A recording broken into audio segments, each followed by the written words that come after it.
Okay. Last time I checked, I am neutral good, so still good. Nope. Neutral evil. Not quite. Well, you are on the good alignment. Me? Yeah. Yeah. Oh.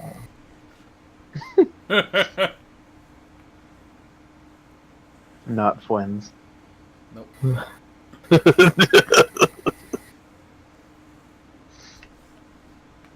Anyway. Last time we left off, the party had just returned to the town of Vallaki, toward the central region of Barovia, after just completing some, shall we say, errands for the Wizard of Wines, fending off some druids and blights and all sorts of nasty things. Eventually, with the help of the traveling entertainer Rictavio, who seemed to show up at quite an opportune moment. Upon returning and letting Erwin and Danica of the Blue Water Inn know what had transpired and how you'd helped out the family, they presented you with a gift. A very old, very powerful gift, known as the Holy Symbol of Ravenkind.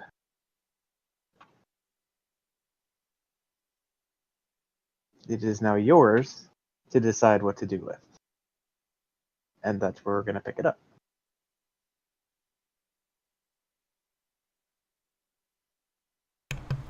I say we hawk it.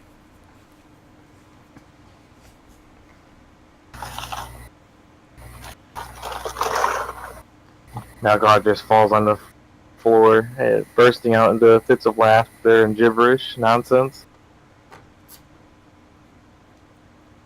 I just look at him and shrug. What's up with him? Shrug again. The laughing and maniacal gibberish just continues.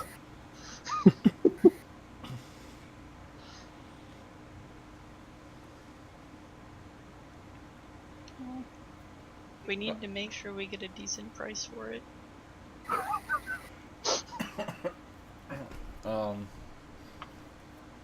I'm gonna nudge him with my foot. Like, is he like? What happens if I nudge him with my foot? He still just keeps on laughing. Right.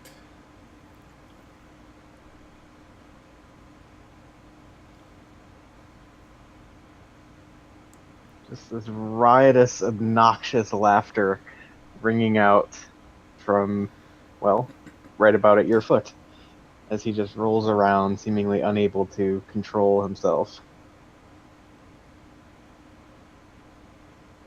Melkar, what are you laughing about? Just more laughter.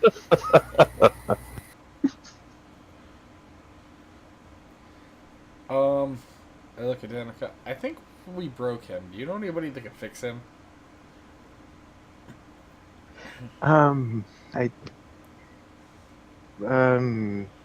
Perhaps the priest? Sure. I will think of Blacklight. I'm gonna cast Sending on Blacklight and just say,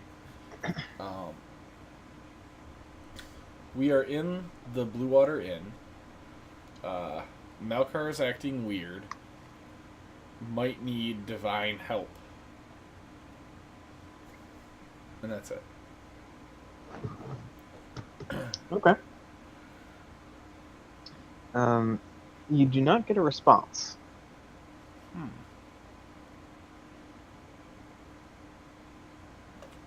Okay. I'm just gonna wait for Melkar to stop laughing. How long are you guys willing to wait? I waited around for about 5 minutes, and if he doesn't stop, I'll just leave and go to the chapel. After 5 minutes, he has still not stopped laughing. I'll stand up and look at Yoan and say, I'm going to the chapel to get a priest. Okay. Just keep an eye on him. And I'll head out. Alright, and as Ron heads out, he's not gone for more than a minute before Malkar finally comes to his senses and is once again somewhat coherent, if a bit tired and winded, just generally out of breath.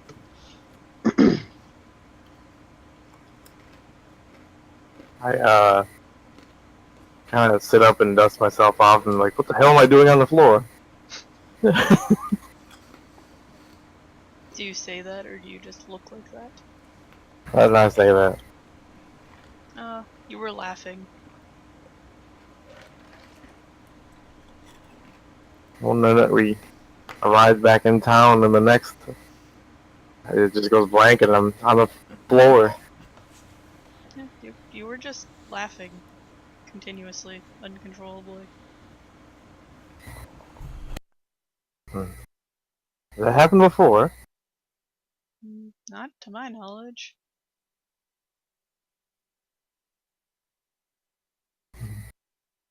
Must be nothing. Exactly. But yeah, Ron went to fetch a priest. Oh boy, Jesus.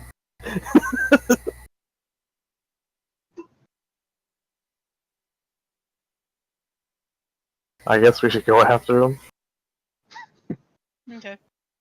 I guess I leave the room to start heading after Ron. I don't know where this place is. You've Alright. been there. Yep, but That doesn't mean much. I would say I wind up on the other side of town.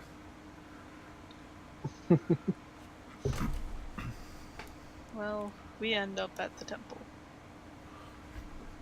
At least I do. So the temple is here, right? Yep. And we started out here. Yep. I went this way. So I went out and took a left. I'm like over here by his house. Oh yeah. So you're over by the stockyard. Yeah. Okay.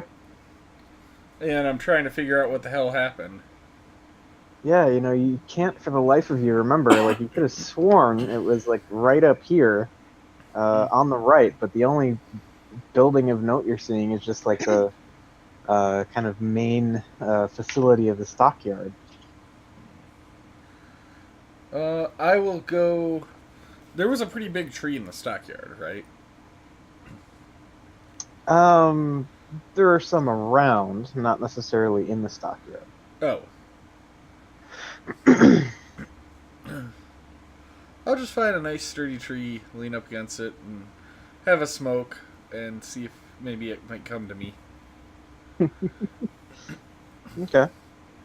In the meantime, as the other two have reached the chapel and see no signs of Ron about, what would you like to do? Go in and see if they saw Ron? If he already left? Alright. So you go in and Burst into flames. no, you're okay somehow. And you see Father Lucian there again, just kind of tidying up the sanctuary and kind of organizing the pulpit for whenever his next sermon might be. And he just sort of looks up at you with the kind of a combination of surprise and almost understanding and sorrow as he sees one of your number is missing.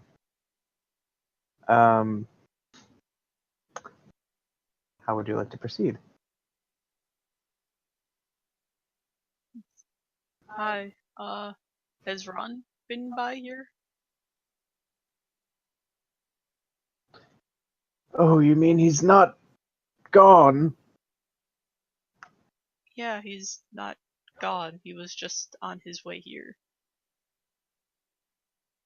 Good. Well,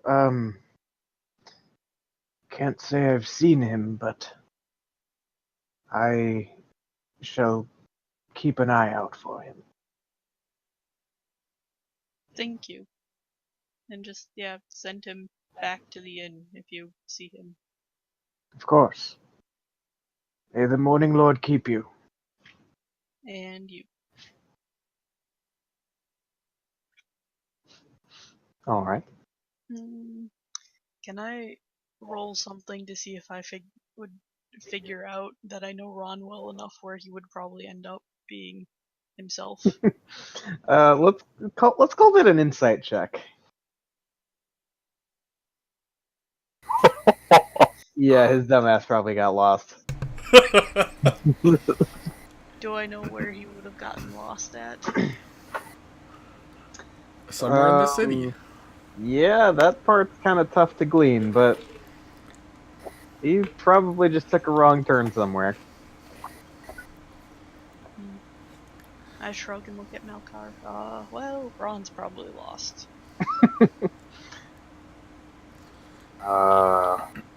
Guess we can just look down the main roads. All right.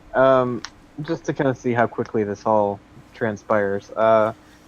The two of you who are looking for Ron, go ahead and make investigation checks. Oh, All right. So yeah, it's really not that long before you're able to kind of essentially canvass the better part of the town. But eventually you do find Ron, just sort of leaning up against a tree, absent-mindedly smoking away on some black grass at the complete opposite end of town from where he said he was going.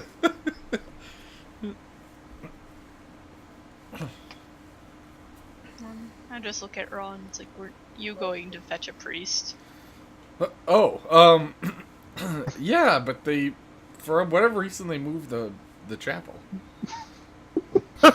I swear it was right here. You just went the wrong way. Oh, did I? On the bright side, Melkor stopped laughing after you left. Oh, well, that's good.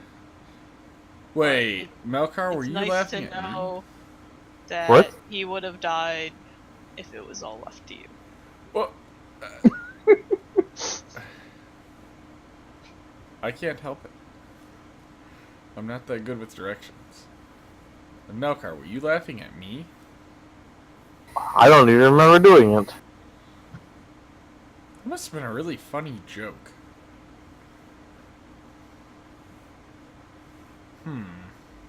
Okay. So he's fine? I look at Yemen. Well, he's not laughing anymore. Yeah, I guess. Okay. What do we want to do?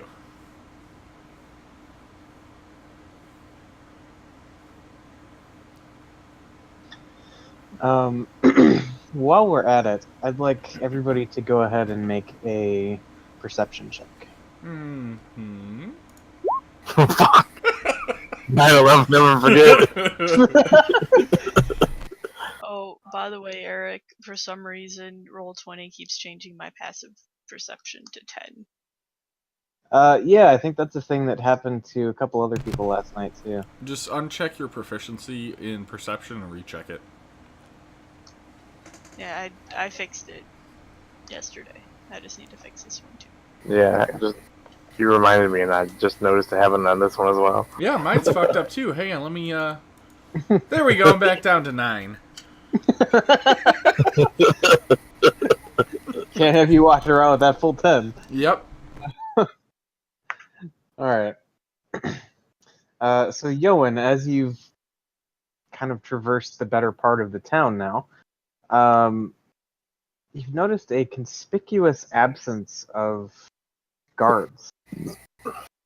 I mean, there were none posted at the gates as you made your way into town.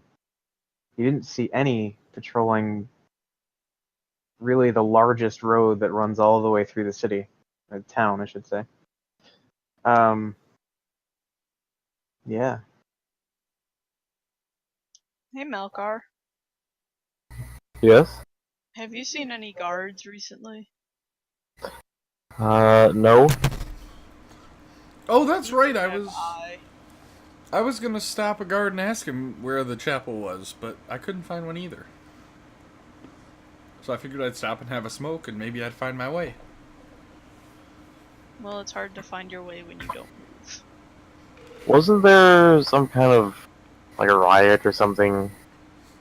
Like the, Burgermaster was gonna get, thrown out of office or something? Yeah. But where did all the guards go?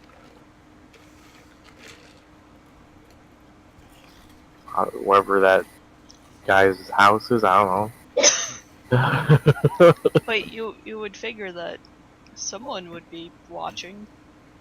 Well, no. I mean, I've had plenty of guards so far, and yeah, the protection is a big thing for big names. I'm not surprised that all the guards have been pulled.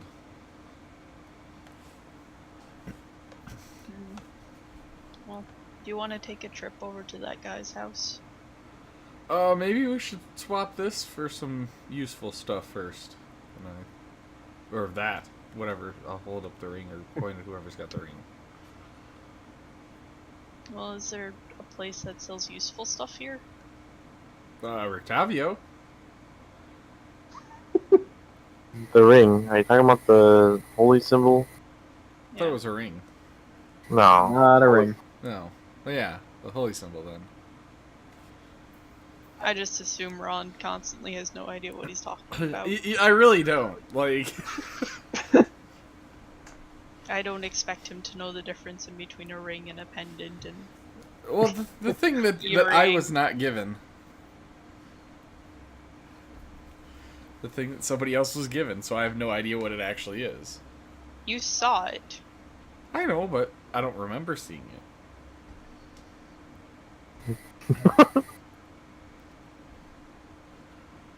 I don't think you're that dumb, but... IRL, I didn't remember what the fuck it was. Life. I thought it was a ring. Failed its real life history, Jack. Yep. Well, do you want to find Rictavio? Well, I think we could find him at the inn. I wonder if the priest would have anything useful. We could ask the old man. It's right this way, and I'll start walking again this way.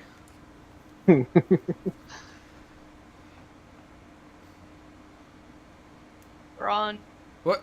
Yeah? it's not that way. Oh. Maybe you should lead.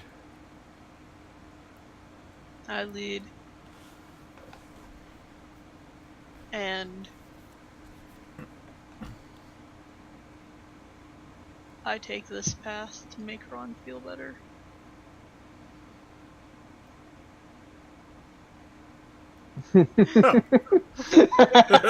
Alright.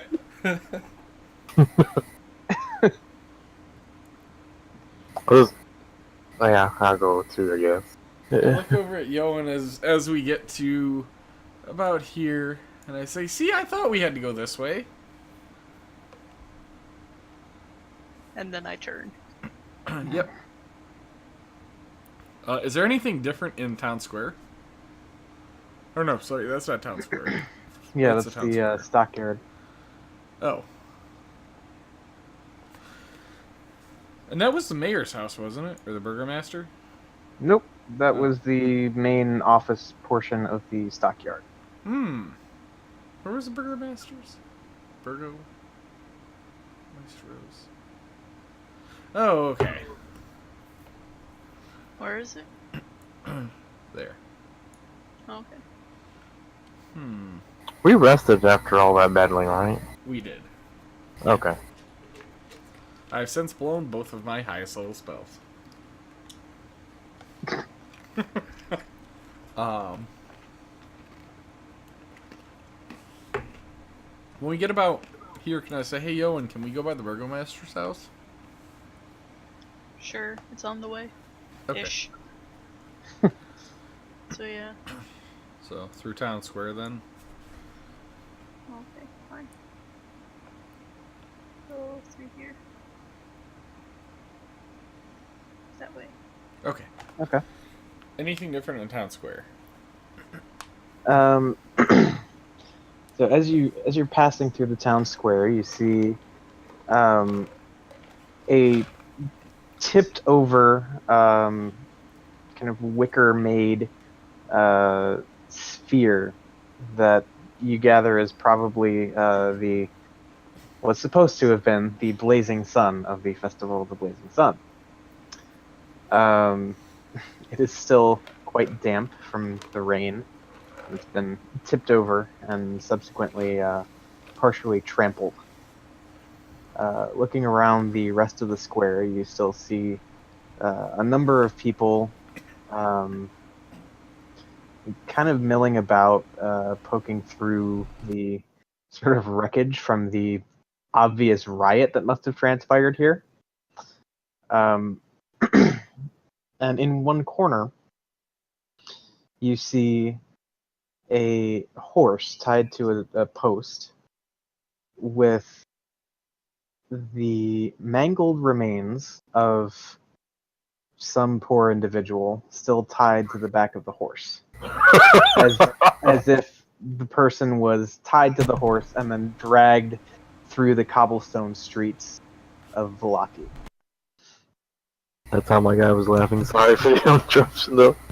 Is the guy dead? Or is it even a living person? Usually corpses are dead. Okay. To be fair, I used the word remains. Well, usually remains are dead. Okay, Yeah. well... Right. That was a Ron question. Yeah. Yeah. Are the stockades still full? The stocks all seem to be broken and empty. Oh, And good. there are a number of crudely plaster-formed donkey heads scattered about the ground throughout the square. Oh, okay. Can I recognize the mangled remains of the corpse? Go ahead and let's call that. Well, if you're trying to recognize them, that would be a history check. Damn. Unfortunately, they're pretty mangled, but just based on what you can tell, it doesn't seem to be anyone you recognize. I mean, like, clothes, too. Like, Yeah, nothing immediately jumps out at you. Can I investigate it? normal clothes and stuff. Yeah. And Malkar, you can check it out, yeah.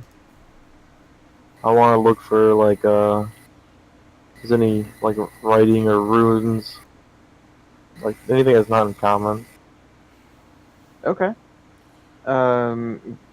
Yeah. Nah. Yeah, you don't really find anything. Can I insight check the horse? Sure. I want to see if it's a horse. Okay.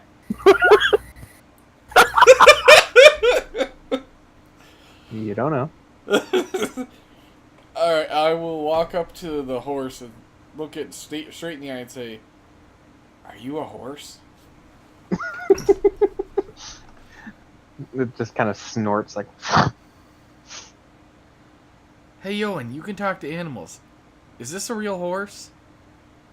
Look. Yes, it's a horse. Oh. Okay. I'll just kind of reach up and pat it. Does That's it all. bite? It kind of shoots you a dirty look, but accepts the pets. Okay.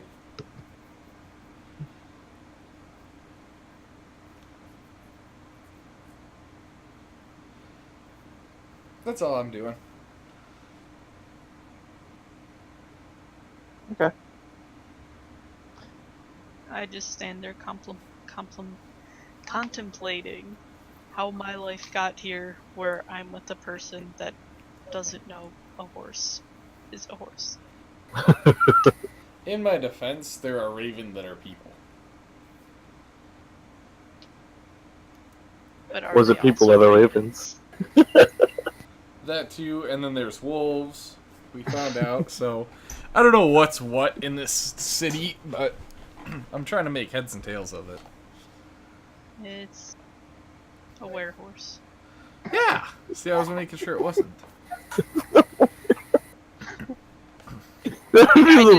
I mean, I've seen you turn into a tabby cat. When Ron turns around, can I change into a horse? Yes, you can definitely do that. Alright, I turn around. Hey, Melkar, it's okay. It's just a horse, and I turn back, and there's two horses. What the hell? I'm looking around to see if I can find Yoan. Well, no, you can't find him. You do not see Owen. Hey, Malkar, did you see where Yoan went, or this horse came from? I'll just say he went that way and point in a random direction. Okay.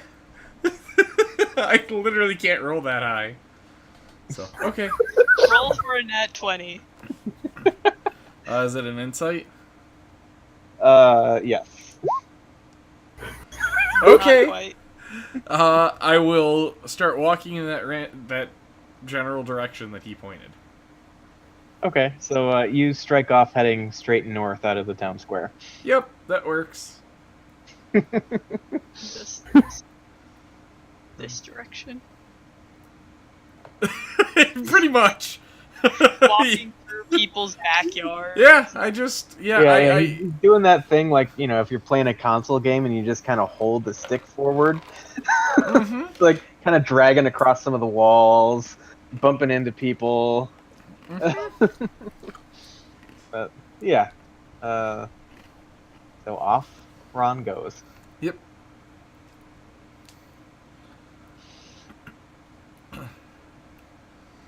I just look back at Yoan and kind of chuckle a little bit. I whinny.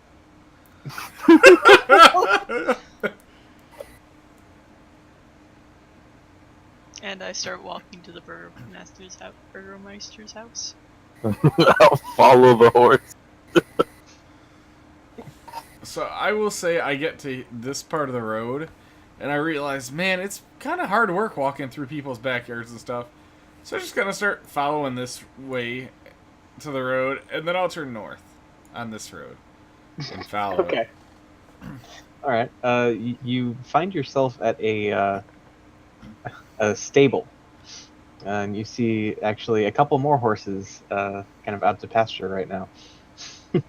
Are you horses? No response. Okay. And I'll just keep walking, Okay. following the road. As that's going on, what are Yoan and Melkar doing? Well, what do we see at the Burgomeister's house? All right. So as you kind of follow the bend around to the Burgomaster's house, you turn the corner to see essentially an angry, looks like a lynch mob, amassing outside the mansion of the Burgomaster. Kind of lining the perimeter of the property are probably all of the guards that you would have ever seen throughout Vallaki. Just doing what they can to provide some sort of buffer to keep the mob at bay. And the people are just shouting and throwing random bits of debris, and you see like a number of like small wicker pieces that were probably part of the blazing sun at one point. You see some people just like throwing horse shit. just classic angry mob getting ready to storm Castle Frankenstein or something. Only in Barovia. You just hear somebody just shouting, "No!" over the crowd. I just don't hear you. Oh, I said you hear somebody shouting "No" in the crowd.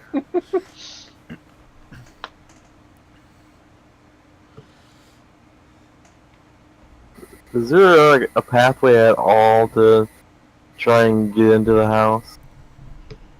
Not without passing by some guards.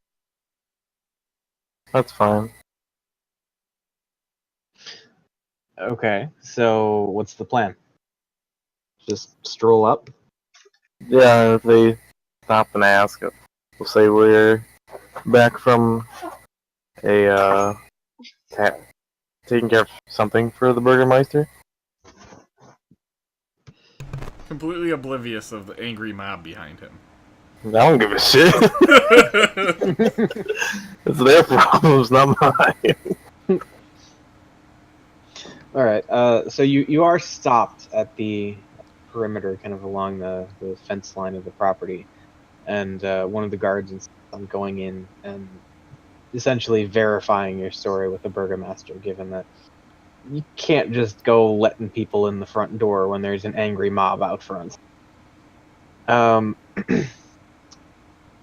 After, ducking back inside and you just kind of having to wait there politely in front of the angry mob. I become not a horse and see if that confuses anyone. Yeah, there's kind of this collective gasp as the crowd just sees you shapeshift back into your natural form. Yeah, you gather you've certainly made some people uneasy, and they seem to maybe not entirely trust you. Are they still angry mob? Oh, they're still an angry mob, yeah. Are they slightly less angry though? I mean, it's more just scattered anger. They're angry at more things. Oh, why is it a horse? I hate change. I mean, aren't I less trustworthy anyways because I'm an orc, and how often do they see orcs? You have not seen a single orc or half orc in your entire visit to Barovia. Exactly. They don't like that kind of people. Maybe orcs just don't like this area. I think Strahd's just an intense racist.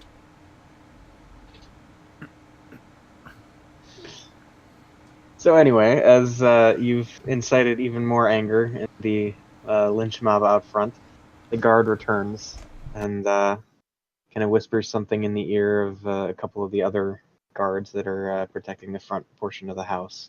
And they actually part and allow you to step onto the property and up to the front door.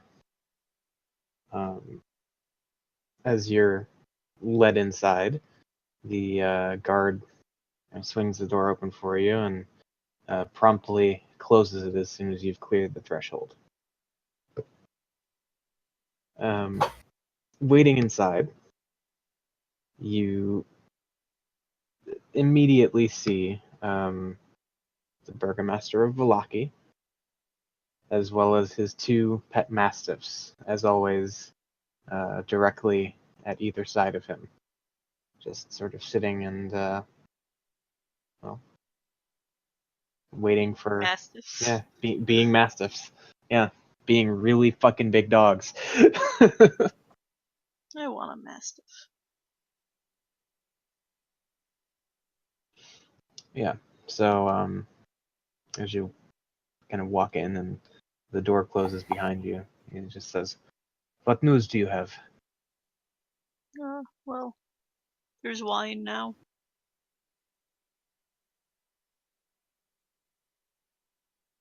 All right. We took care of the problem that was plaguing the winery. There was a bunch of druids and tree blights or something along those lines.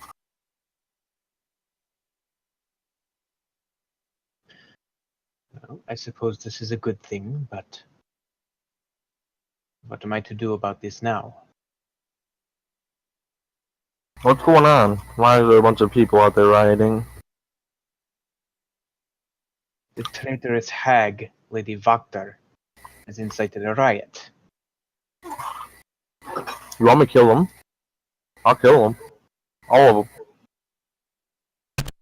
You can't kill everyone. Is that a bet? He Challenge? gives you this look, not of terror at all, but serious contemplation. Oh, damn. Just find me a way to the roof and I'll rain fire from above. Like, we're not killing everyone. You would do that. Why not?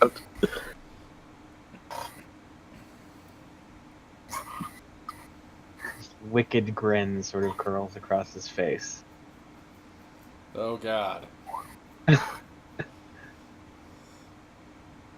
And he says, "Come with me."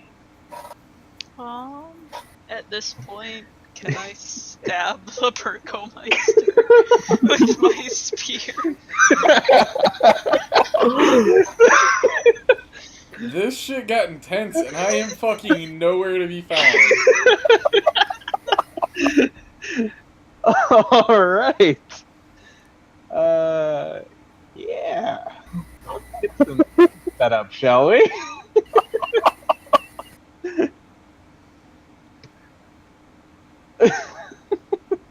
Unexpected happening is unexpected. I'm on the winner's side. Alright, so let's see.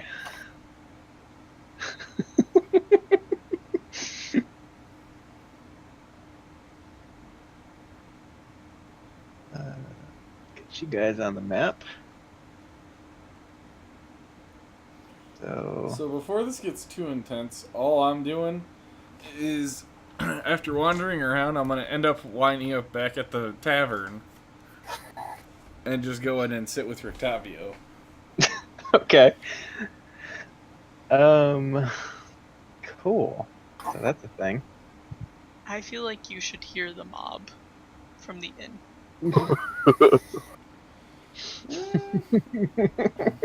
You're pretty close. That's up to Eric. Only like a block and a half, 2 blocks away. I would say you could go ahead and make a perception check. Alright, not the best thing in the world.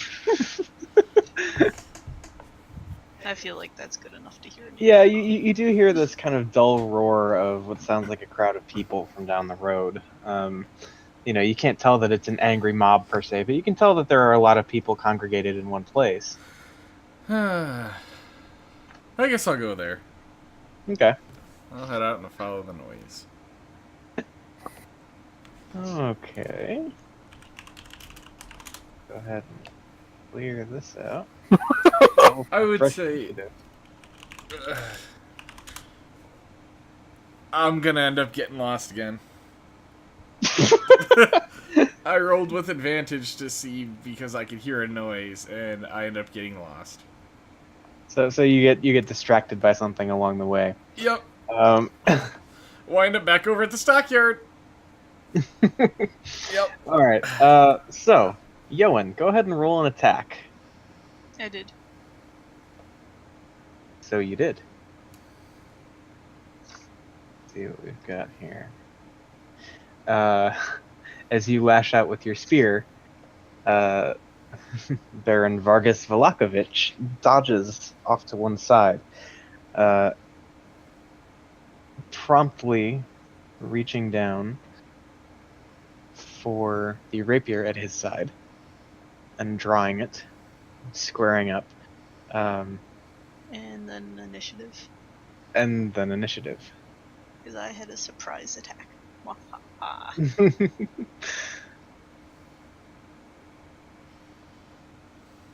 All right. So Malkar, what are you doing in response to this? I'm gonna see how Burgermaster responds. Is there any guards in here that can see this attack happening?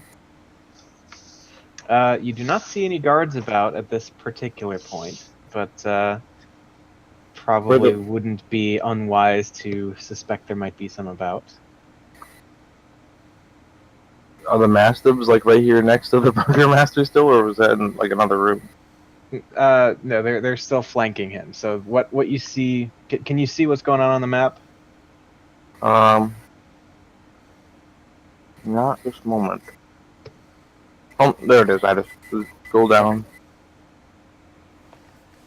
I'm gonna watch. Okay. Yoan, it is your turn once again. What are you doing? I'm gonna try and step him again.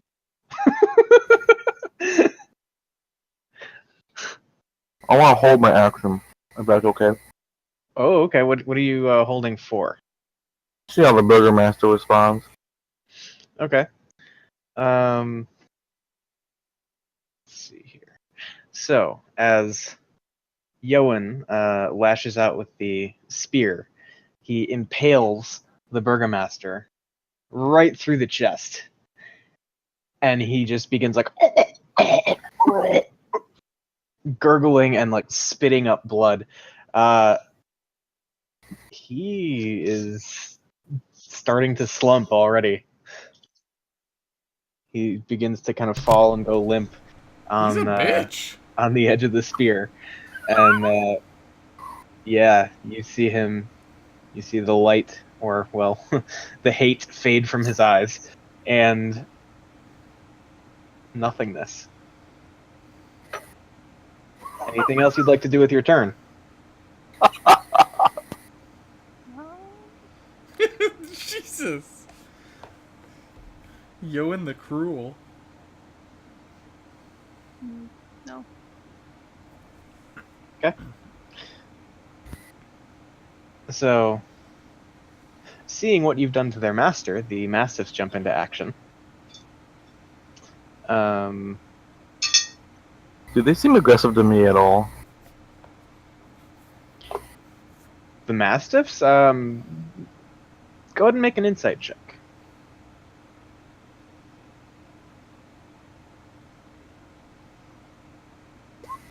You don't know. Yeah, you don't know.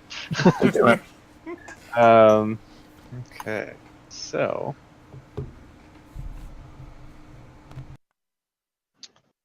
first one is going to lunge at Yoan, snapping teeth. What's your AC? 14. All right, so it does hit you, and I need you to make a strength saving throw.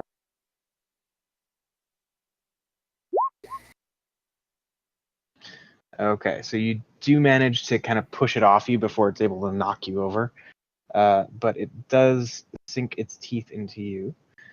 And you take 7 points of piercing damage. Okay. All right. That will then bring us to the other Mastiff, which will do the same thing. That is 22 to hit. Oh, damn. I need you to make another strength save. All right, then you're able to still push it off. This time you only take 2 points of piercing damage. but you just hear the big booming barks of these dogs now, just woof, woof. And you immediately hear the stomping of feet running down a hallway, seemingly from upstairs.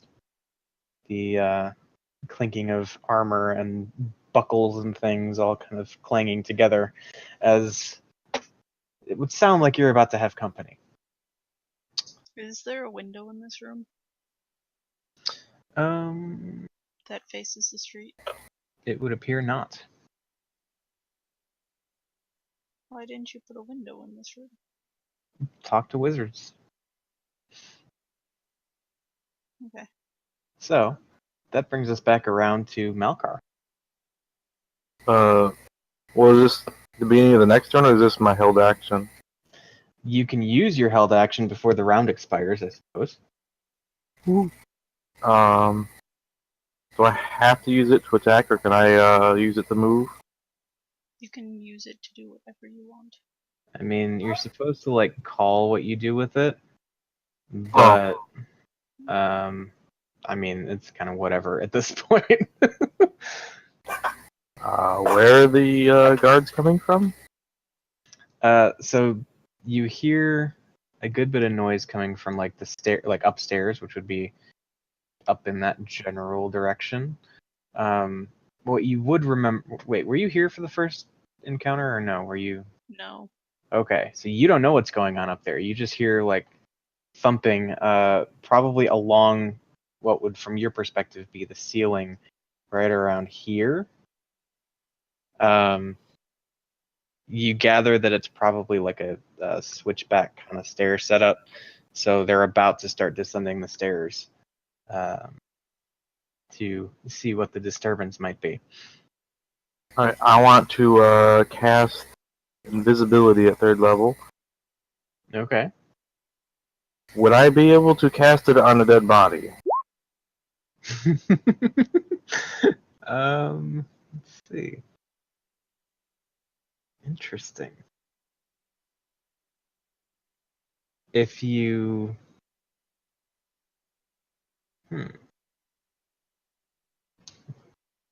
I'm sure this is a Googleable thing.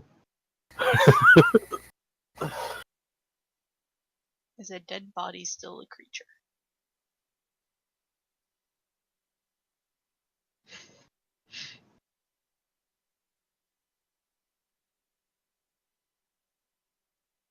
Okay, let's see.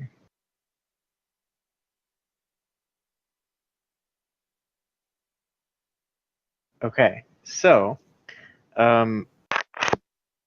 you would probably have to pick up the body for it to become invisible with you. Because being that it is now just essentially dead meat, not a creature anymore.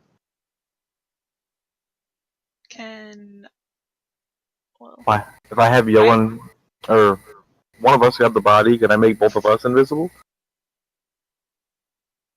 Yes, as long as you cast it at 3rd level. Yeah, I have to. Yeah. Warlock. We still have 2 dogs to take care of, but yeah.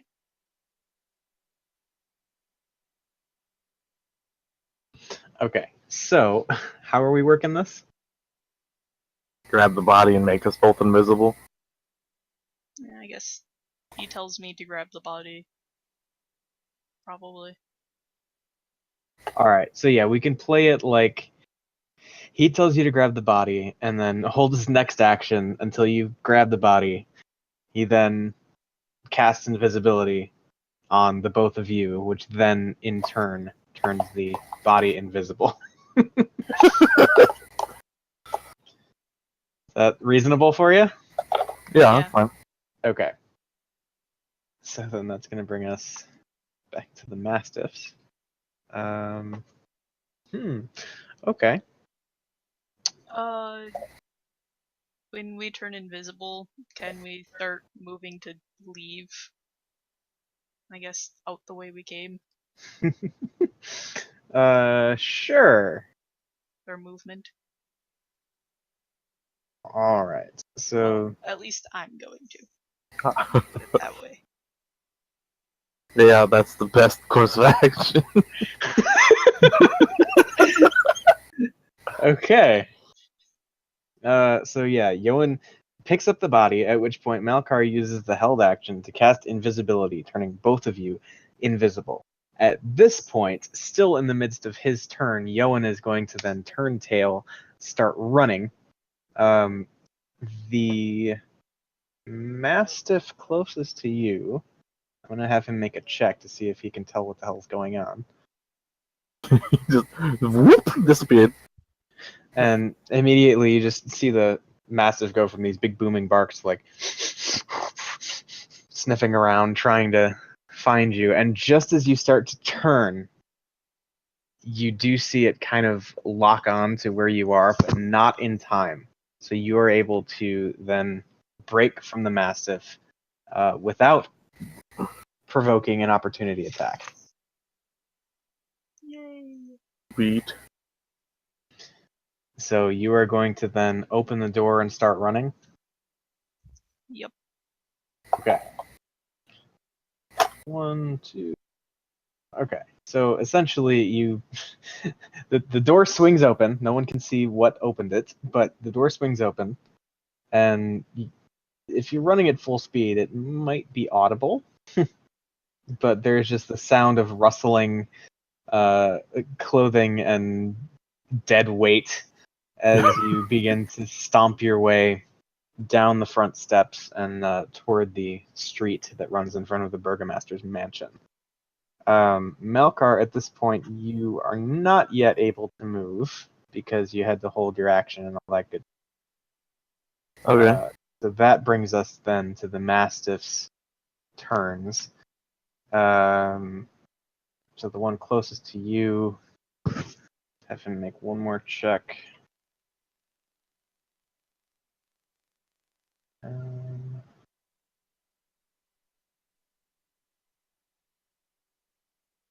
Okay.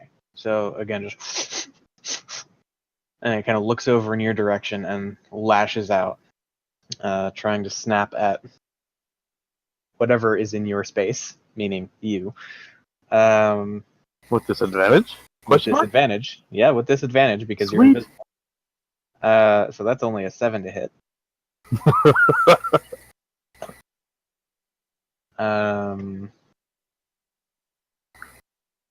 Okay. So then it's just going to kind of... Yoan, did you leave the door open? Yeah. Okay. So then it would probably just try and keep whatever is here. Kind of standing in the open doorway. Never mind the fact that there's another door right next to it. Brings us to Mastiff 2. Going to run up, make a check.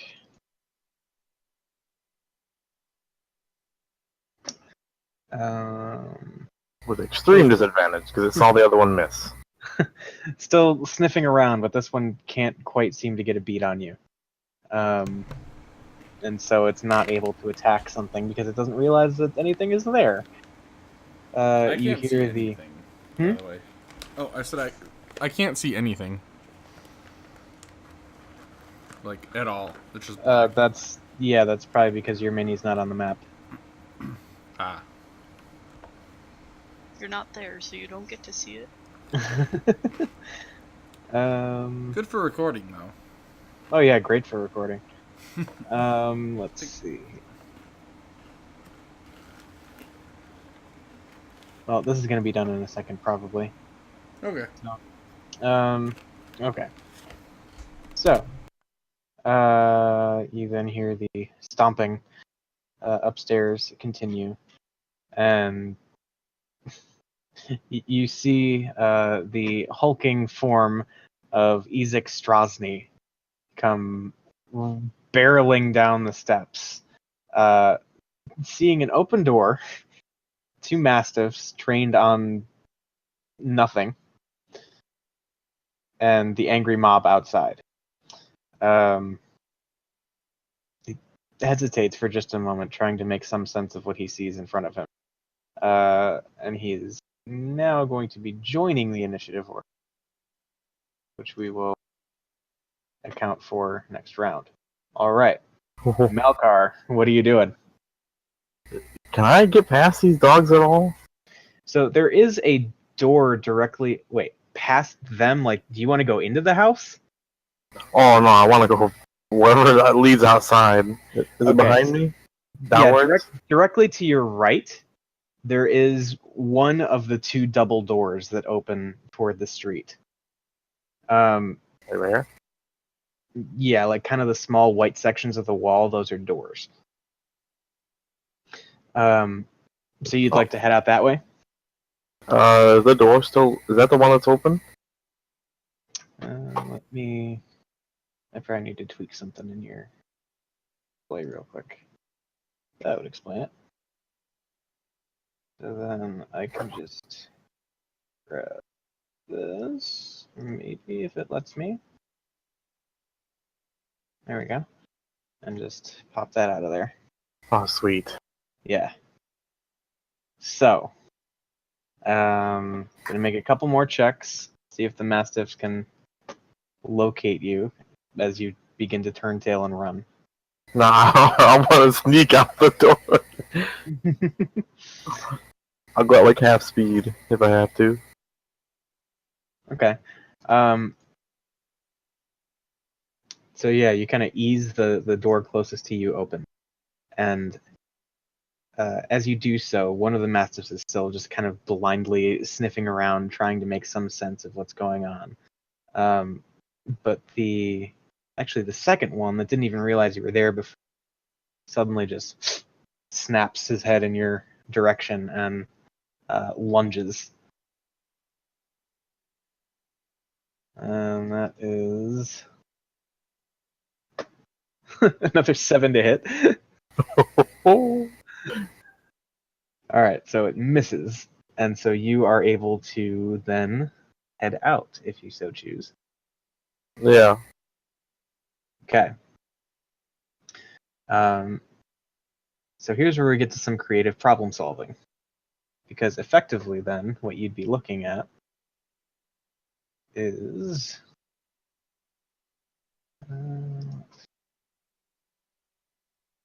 you'd have like a wall of guards you'd have to deal with.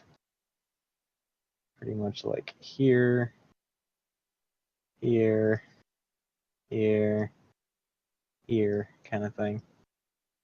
You are invisible. And I'd say there's probably an angry mob just off screen to the right. Actually, since there's not a physical fence, there's probably a couple more of these guys kind of smattering the property line. There's no fence.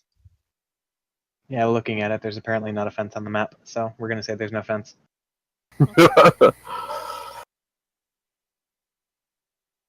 But yeah, so then Malkar, you can travel, as far as you'd like up to your movement. Okay. Here, well, if you're sneaking, it would be half speed, so you can move up to 3 spaces. I guess I'm gonna move right in the middle. Okay. Yeah. Is there any other thing that you would like to do? Call it. Does the spell ends if I attack or cast a spell, so I can like talk and still be invisible, right? Verify, but that's the wording, and that's yeah. I just want to yell, drop the, throw the body. Okay. And does that end your turn? Yeah. All right. So Yoan, you hear the voice of Malkar from behind you just scream, "Drop the body!" What are you doing? I'm gonna run over here and heave the body into the crowd. Okay. Exactly what I was hoping for. That was my plan. All right. So from nowhere, as you let go of the corpse of the Burgomaster of Vallaki, I just want to yell here at the same time. all right, this dead body just materializes out of nowhere and flops into the crowd of angry, well, protesters slash probable assailants. Um, as you just run by. Uh, okay. So then the And mastiffs. Go ahead. and I wanted, how many spaces was that? 1, 2, 3. And I want to disappear. Fair enough. All right.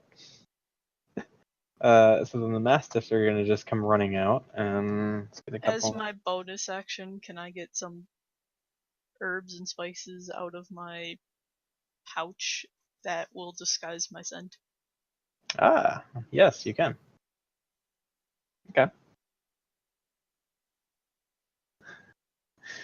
So at this point, the two mastiffs come barreling out of the double doors at the front of the house, and just frantically sniffing and running. One of them runs square into Malkar,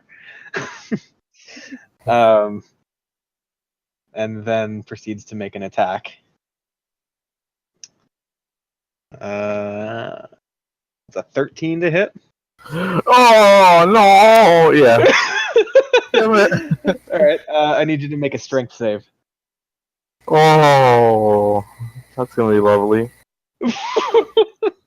So as the mastiff comes barreling out and runs into you, kind of bouncing off for a moment, it then lunges at you, jaws open, sinking its teeth into you and knocking you prone. You take 3 points of piercing damage. Does he need to roll something to keep concentration? Or Unfortunately, yes. I need you to make a con save. What do I have to roll? Wait. Actually, is invisibility a concentration spell, or is it just? duration concentration Yep. up to 1 hour. Okay, so you need to make a con save. No problem. The dog is biting nothing. So then the other one, seemingly well aware now of the fact that there's something there being attacked by the other one, is going to snap in your direction. That's going to hit because the lowest roll is a 20. Wait, it has advantage? No, I gave it the lowest roll. Oh, derp. So you take another 3 points of piercing damage, as you now have two mastiffs tearing into you as you're down on the ground. Okay. Strosny then comes running out, still trying to make some sense of exactly what the hell is going on. And he's just kind of looking at the scene that's unfolding in front of him. The mastiff's tearing away at nothing. I do need you to make another con save, by the way. Oh no. Oh, you just made it. No. Just made it. Okay. So yeah, the mastiffs are still tearing away at apparently nothing. And there is a shocked and awed crowd just beyond the perimeter set up by the guards. He can't quite make out exactly what's going on out there, but there's something going on. All right, Melkar, you're on the ground being torn apart by dogs. What are you doing? Should I get away somehow? Well, you got to use half your movement to stand up. I'm not like grappled or anything. I'm just You're not. knocked Yeah, prone. you're not grappled. You're just prone. All right. Oh.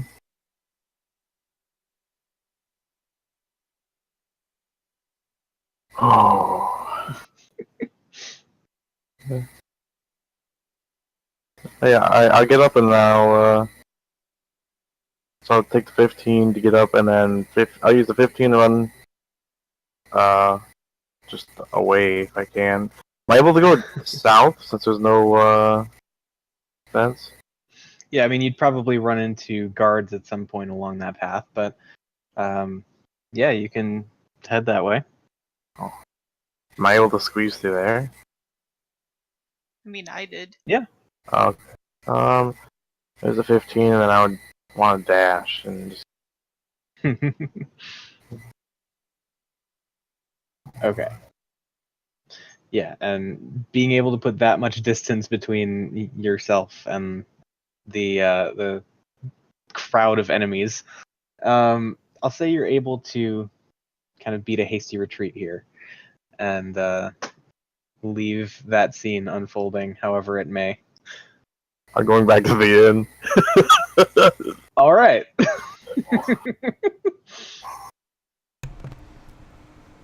So at this point, Ron is across town again. Mm-hmm. And yeah, what are you doing at this point?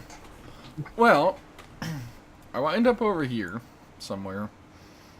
Realized, shit, I went the wrong way. And while all this is going on, I walk back to here. Go, oh man. I wanted to kind of head over to the burgomaster's place, so come down here. And by some odd chance, end up making my way here about the time they're being, they're ending. Okay. They're leaving. All right. So as Ron kind of bumbles his way down the street, he finds the source of all this crowd noise. This angry mob that's now just even more just stirred up. You can't really tell from this distance quite yet what exactly has transpired, but you see a wall of guards. You see a crazed crowd. You see Strozny standing on the front steps of the burgomaster's house, accompanied by the burgomaster's two pet mastiffs, who are just sort of frantically sniffing around, kind of poking through the bushes and just attempting to find something. I'll walk up to the edge of the crowd and just say, hey, what's going on? At which point, one of the riled up civilians just says, "The burgomaster has died!" What?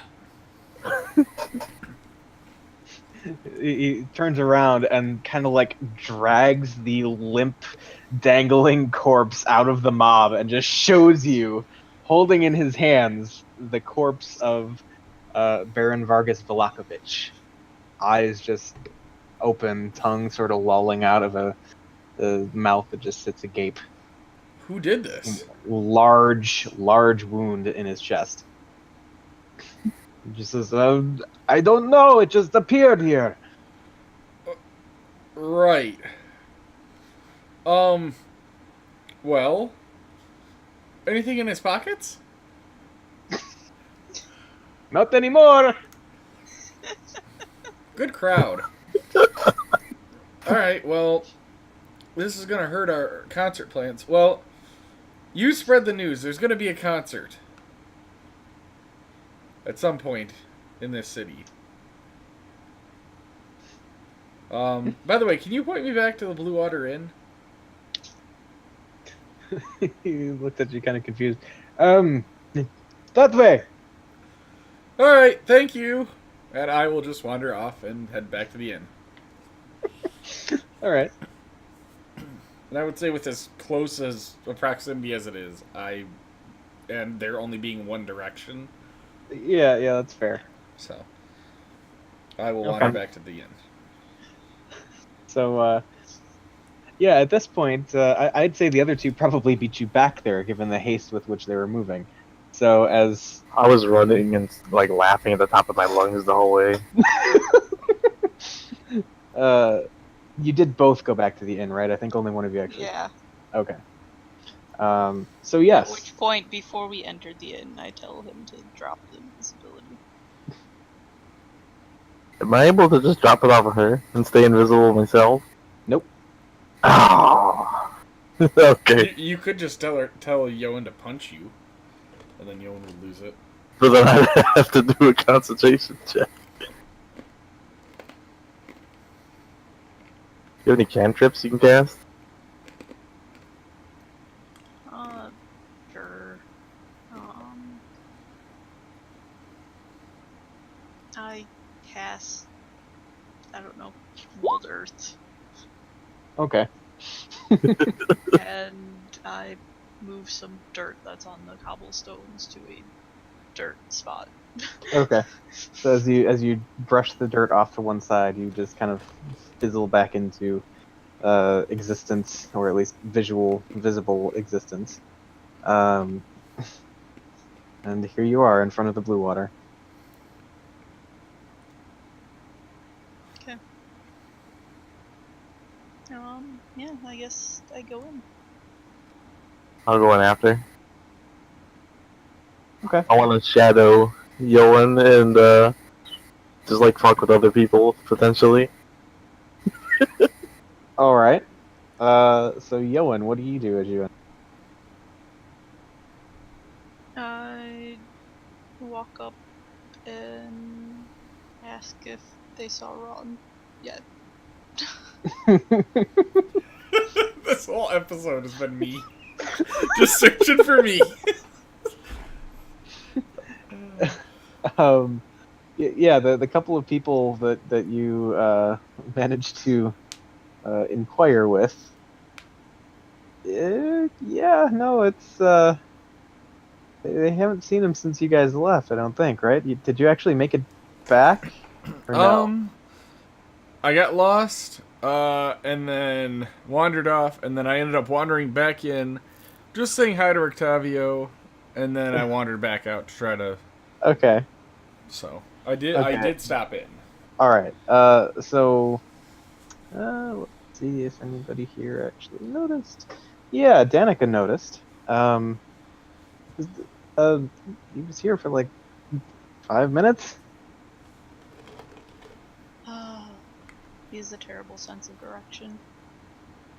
Oh, the burgomaster's dead. Oh, by the way. At which point, well, first of all, how loudly do you say this? I don't know. Just so Danica hears. Okay. She gives you this perplexed look. Like, okay, what else do you know? His body is with the mob that's outside his house. So they broke in and got to him? Not exactly. We were in there talking, well, me and Malkar were in there talking to him when he decided that he wanted to kill all the villagers. I was only fooling around. You were, he wasn't.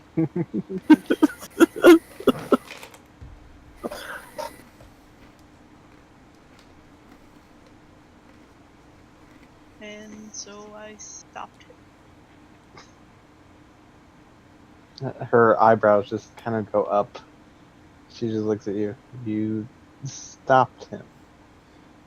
Yes. Right. And your friends?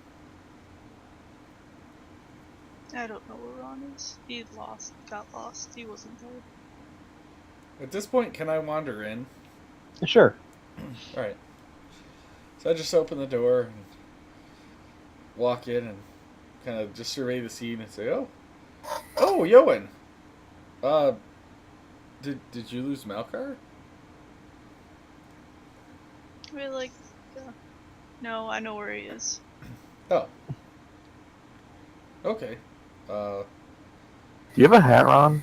I'm not saying this aloud, I'm just asking out of character. Do I have a hat? Yeah. No, I do not. Damn it.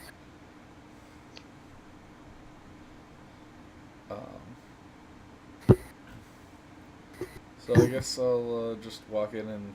Are you sitting down or are you standing up? Or Sitting down at the Alright, bar. I'll walk in, sit down, and just say, hey Danica, I'll take a wine. She just kind of nods, still sort of processing everything that she's just heard. And I lean over to Ron and just say that the Burgomeister wanted to kill all the villagers, and so me and Melkar stopped him, Uh, and now he's dead. oh, that's. Wait, what? Um, what? And I'll look at her, or him, sorry. I'll look at Yoan and just message, what? He said he was going to kill all the villagers, and he went to go do it. He was upset that they were rioting. So you killed him? He was gonna kill all the villagers. How? And this is all through message. I don't know. I just know he was going to. He was a fat old man. What did you think he could do? He had control of all the guards. Fair point. What does that mean for us? Well, Malkar turned us invisible, so no one saw us, besides the guards who saw us enter and never leave, if they remember that. But, I mean, I guess that other lady's gonna become Burgomeister. The Strad supporter. I mean, maybe she's not a Strahd supporter. We've never met her. And this guy was going to kill all the villagers. Well, maybe they deserve to die.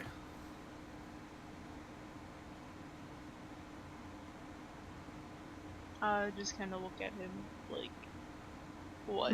Maybe not. Okay.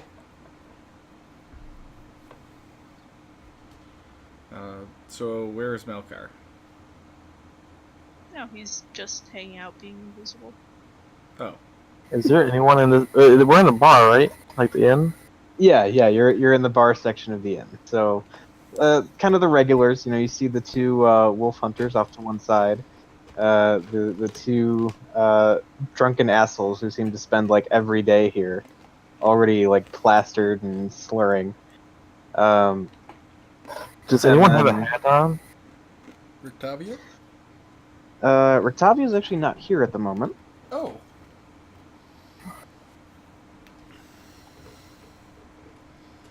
But no, you don't see anyone in the bar with a hat on. Ah, damn it! You see a couple of travelers with like, looks like they have the hoods of their cloaks kind of drawn over their heads, but that's about it.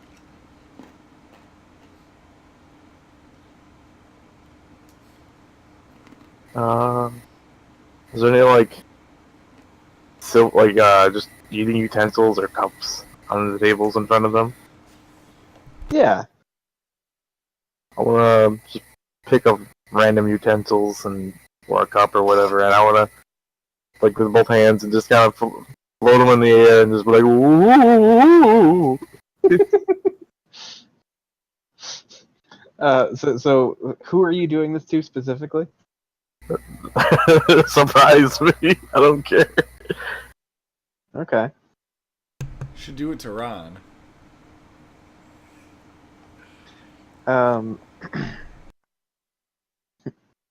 So you walk over to the table occupied by the wolf hunters, and it seems they've kind of just finished up lunch, and so they've got a couple of dirty plates and utensils kind of piled on top of them, and you just pick up a fork and a knife and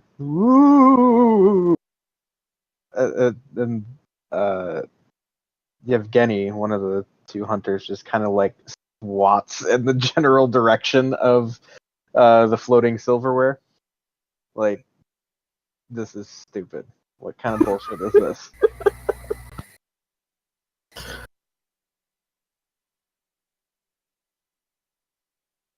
I guess I'll put it down. Does not seem amused. Do these guys look like they're fairly good shape and strong? Reasonably so, yeah. Oh. That's an interesting response. Maybe another time. I'm done for now. I'll dissipate my invisibility and after I walk away from these guys. Okay. And so Melkar appears in the bar.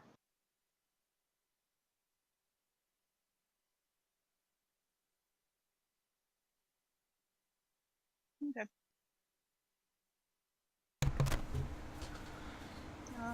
I get some wine. Hey, Melkar, how you doing? Pretty good. Oh, that's Well- good. And I'll message Melkar and say, did Yoan really kill the Burgomaster? Yep.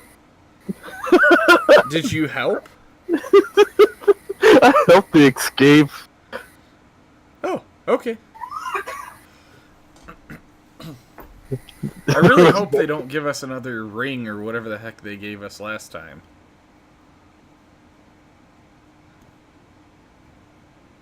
What are you talking about?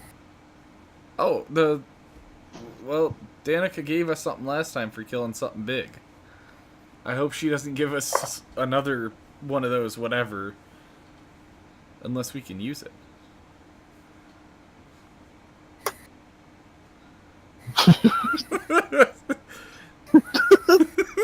As a lightning bolt comes through the roof and smites you.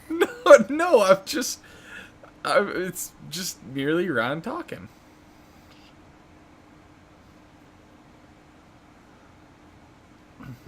How are you feeling, by the way? Fine, why do you ask? I just wanted to make sure everything was okay after this morning. What happened this morning? Your laughter was almost like somebody had cast hideous laughter on you. Oh. I think Yoan mentioned that earlier. I've been fine. Okay. I don't think it's happened again. Okay. It's been like, what, like 10, 20 minutes? Yeah, maybe a little longer than that. You wake up we within did need 20. to search the entire town for Ron. Yes. Oh, yeah. Within 20 minutes of waking up, you've overthrown the government of a small city. Now that's being productive.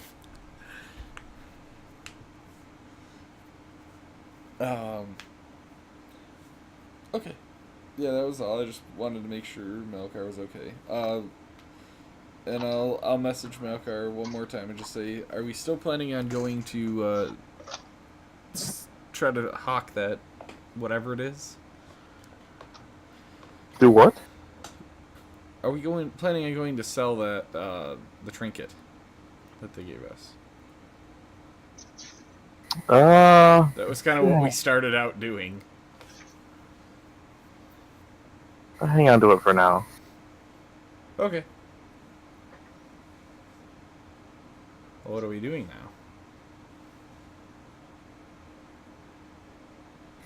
Ooh, laying low until the riot dies down? That's no fun. Go out and riot with them? That sounds a little more fun. Start our own riot versus their riot. That sounds like the best fun. I guess we start marching out the door and sniping people. I follow. I'm just kidding. I was behind you. I don't know what we should do. Do we want to show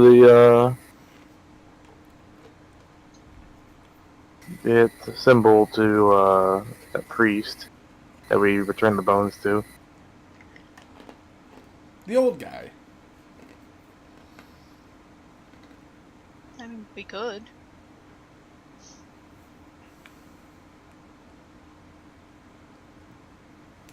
I guess.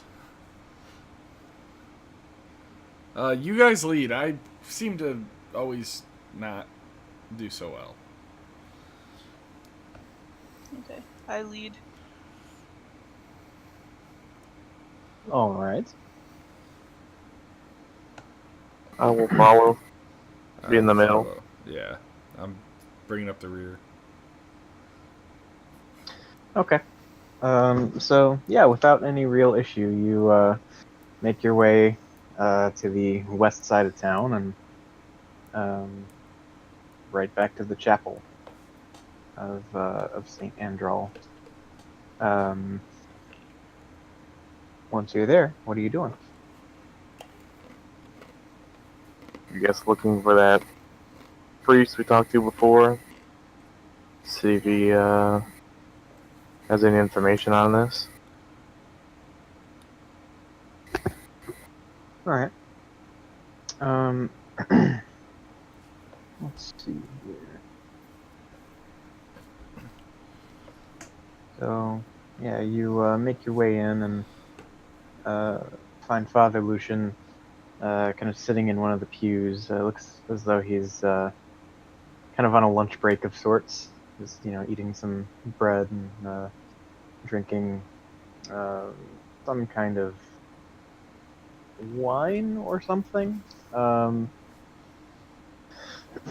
yeah, you approach and so you're just gonna like whip out the holy symbol and be like, "Hey, what's this?"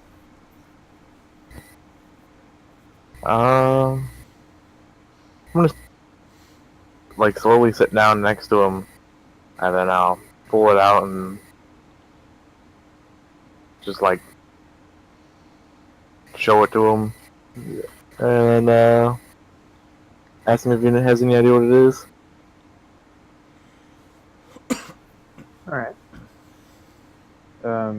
He kind of like folds his bit of bread up in a piece of cloth and sets it off to one side and kind of gingerly takes it from you and looks at it. Oh, this is ancient. He kind of like runs his fingers over the inscriptions and various patterns carved in the front of it. Looking at it, one would think that perhaps it has some early ties to the Morning Lord himself, but this seems perhaps to even predate the church. And he kind of like looks at the gem, turns it around. He's like evaluating every little bit that he can of this thing. And he says, I know not the origin of this item, but I can certainly sense a strong radiant presence, the likes of which I have not experienced but for my closest moments with the Morning Lord himself. How much you want to buy it for then? I could not buy this child. This Oh. is Anything to trade?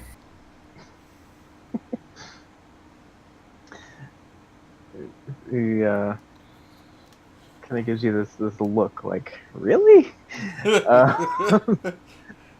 And he says, I could keep it safe here if you need it. It seems as though this could potentially, and he kind of looks around, making sure that there's nobody, no prying eyes or ears. Could be a useful tool in combating the devil.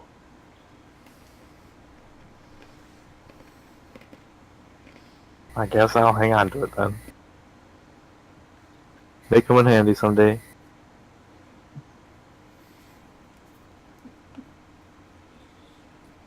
He just sort of shrugs and hands it back over to you.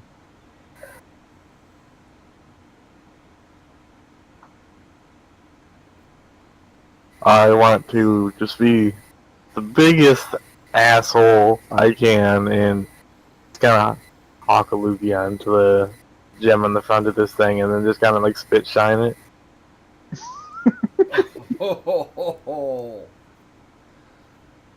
And then put it away.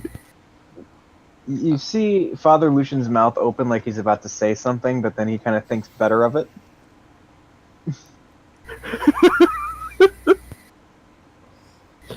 Hey, by the way, where is Blacklight? He ran off a couple days ago. Something about a divine here in Barovia. I'm not quite sure, but it seemed as though he had found his calling with the Morning Lord, and I'm not one to get in the way of such things.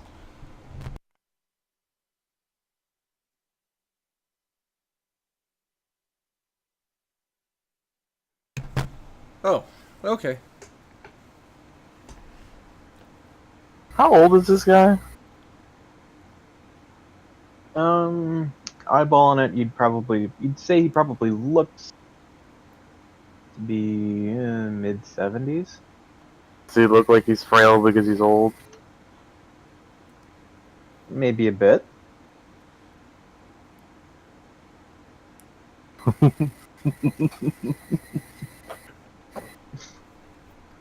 Sinister giggling.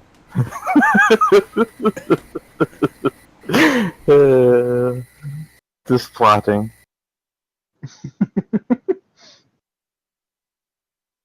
Nothing for now.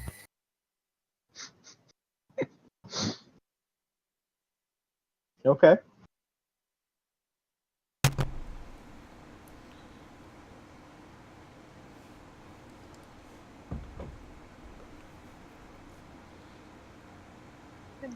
I shrug and say, oh, well, I guess we should keep that for now.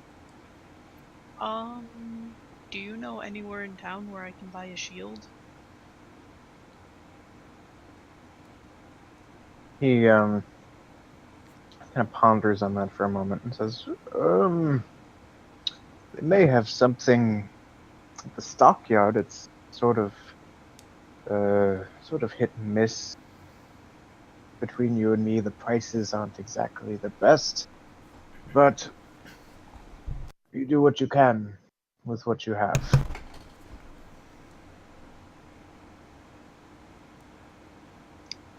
I'm gonna turn to Ron and be like, well, do you want to go back to the stockyard again? Sure.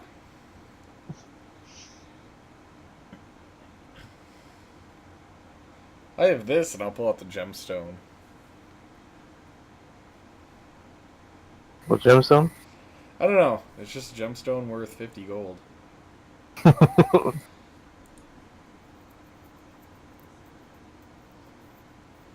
I just shake my head in confusion and leave.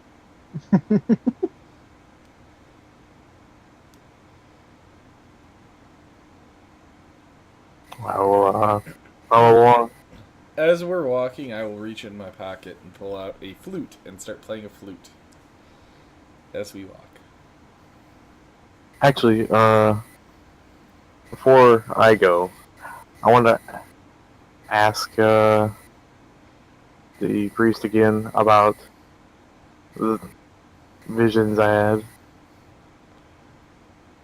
Are you like pulling him aside, kind of, having a private conversation, or just outright Yeah. asking, or? Yeah, private conversation. Okay. Prepare Oh. for ear licks. I basically want to describe what it looked like on the outside. Ask him if he's heard of a place like that.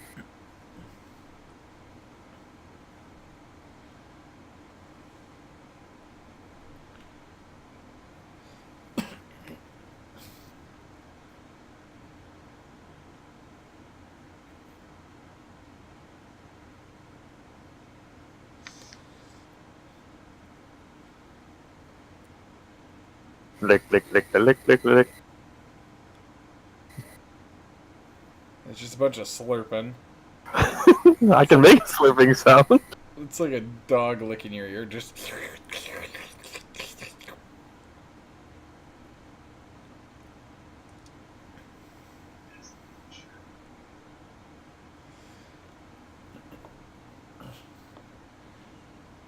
Well, I would also like to pull aside a priest and talk to him about this itch I've been having on my leg. See if he can possibly come up with a cure for that.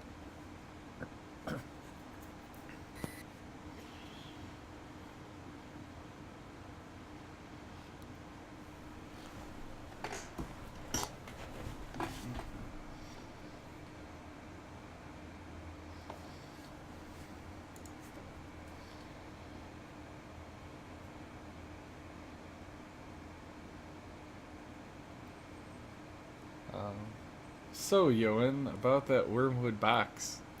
Just-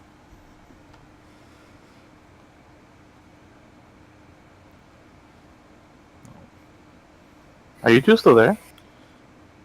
Me? Whoop. Okay, I wasn't sure if you two like disconnected or something. You both went super silent. yeah. There was just nothing for us to say.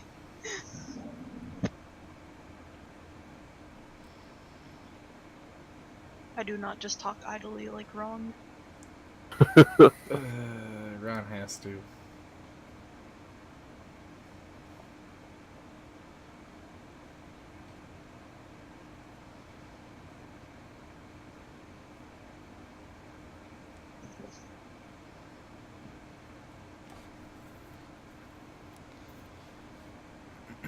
I guess I'll just step outside and have another smoke.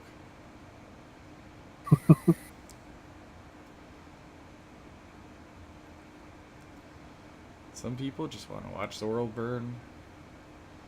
I just want to watch the world.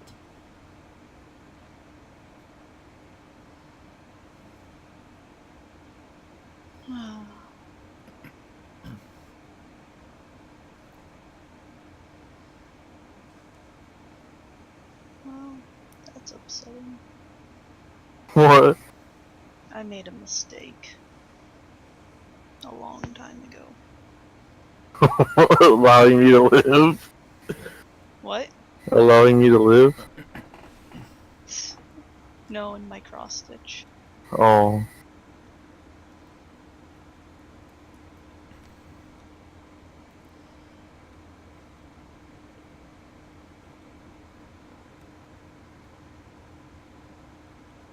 After Ron has completed his smoke, he would like to sit outside, like just outside the front gate, just by the road, and play his didgeridoo. Just pull his didgeridoo out of his pocket and just. How do you Indeed. fit a didgeridoo in your pocket? Says you. Says me? Yep. Well, yeah, I said that question. Oh, like Yoan asked me that. Yeah. I said, it's this pouch I have, and I show Yoan my pouch. It's an instrument pouch. It's kind of like a bag of holding in a way, but only for instruments. So like I can pull out something like this, and I'll reach in and pull out a trumpet, and put it back, and then reach in and pull out a kazoo. And so yeah, I can pull out all kinds of crazy stuff. Reach in and pull out my hand cone. Put it back. At what spot does it stop becoming an instrument? What do you mean? I mean, you know, you could probably grab a pair of sticks and beat, I don't know, a piece of wood for music. Does that count as an instrument? I don't know. I've never tried that. I'll reach in and think of drumsticks and pull my hand out. Anything? That's a thing. Okay. I pull out drumsticks. Huh. I guess I can. I'll put them back in. I say, this one's my favorite, and I reach in and pull out a snare drum and a drumstick and just start hitting on it.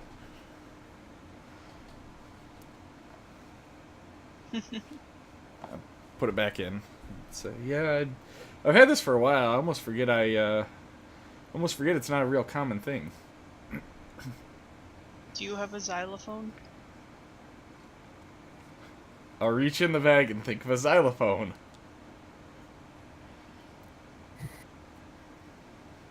You feel something in there. I'll pull it out. Wait, you have a bag of holding? No, it's a bag of instruments. Oh. It is only for instruments. It's fancy. And apparently produces instruments out of thin air. Well, yeah, I can only produce one at a time. I have to put it back in the bag or I can't pull anything else out. Well, hopefully you never lose an instrument then. Yeah, I think I've lost one or two, but if I give it a little bit of time, it usually just lets me pull another one out. Well, probably been around you long enough to realize that that's probably gonna happen. It could be.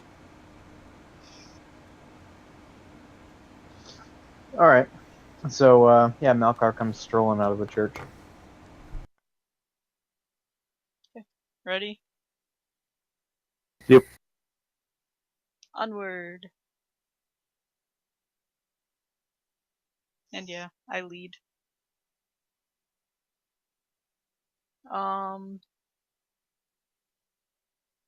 As we walk, is the mob still there?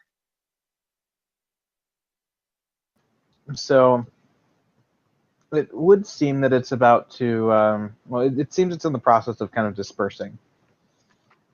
There's still something of a crowd gathered, but not to the same extent that it was before.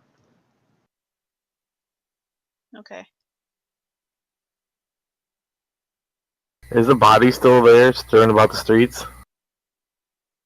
I mean, that's like a couple blocks away, so you'd probably have to get closer if you wanted to. Oh, no. I thought we walked up closer to it.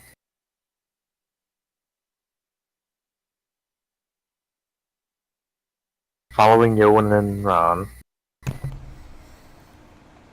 Okay. And yeah, we get to the stockyard. Okay. So, yeah, as you've now made your way pretty much all the way across town, once again, it's been a lot of legwork today. You approach the kind of main building of the stockyard, where you find a single middle-aged man just kind of manning the counter that sort of overlooks the rest of the yard. And he just, kind of sees you heading in his direction and kind of acknowledges you. Says, "Greetings. What can I get for you?" Do you happen to have a shield I can purchase? He thinks for a moment and proceeds to kind of leaf through what looks like kind of a ledger or inventory book of some sort. page after page. You see all kinds of like just random shit, really, kind of scribbled on each page, not really in any order per se. But yeah, let's see here. Let's see what he's got.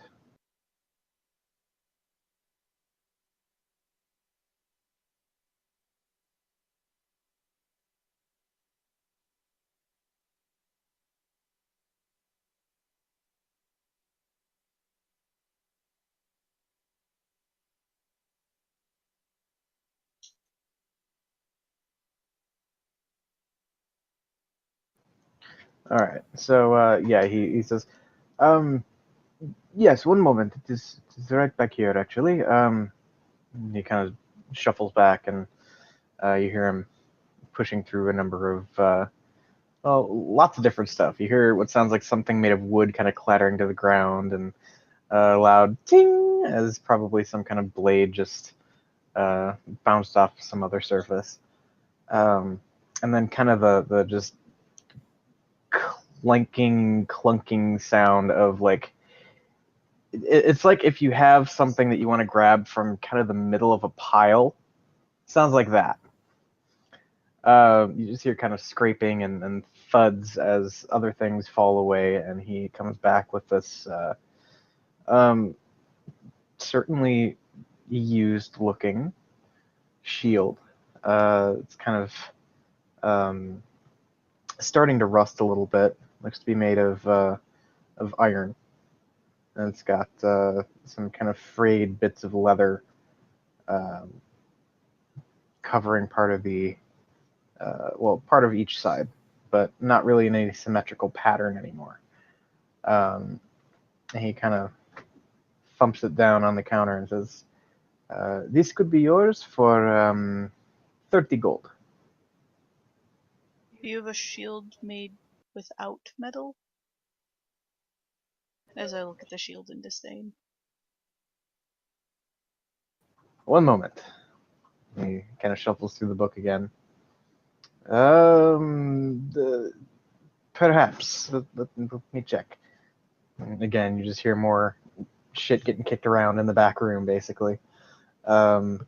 And after a minute or so, just things rustling around, he comes back with, again, not the finest of specimens, but it does look to be exclusively wood and leather. There are kind of large gouges around the rounded edge of the shield in places. Certainly broken in, but still serviceable by the looks of things. Does it look like I could make a better one, like, within a day with some wood and some leather? Hmm. It would probably take you a couple days. Like, and how much are you charging for this one? 30 gold. What an asshole! I want to suggest to him for 10 gold. I'm gonna use suggestion.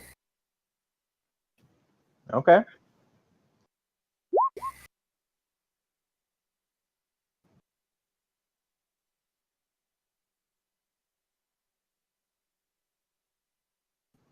All right.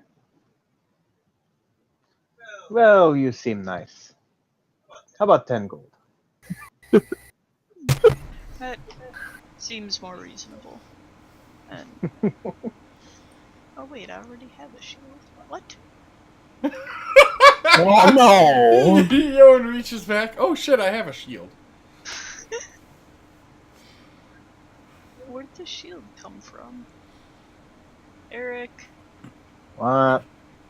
Roll20 is playing games with me again. Roll20 is a game. Dun dun dun. It's deleting and adding things from my items. Are you sure that's not just you? Yes.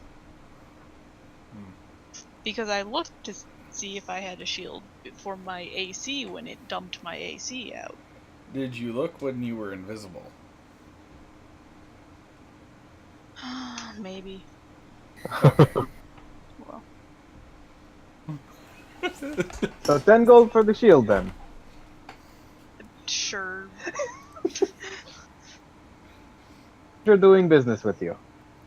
Oh, do you have any magical instruments? Don't think so. No. Okay. People around here really aren't the magical type. Well, how about instruments? Do you have any regular instruments?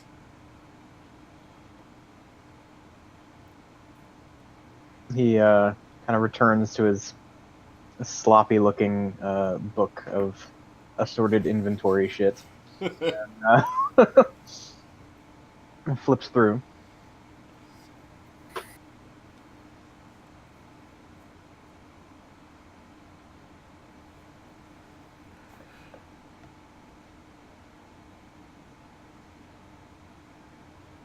And eventually he says, "Well, we do have a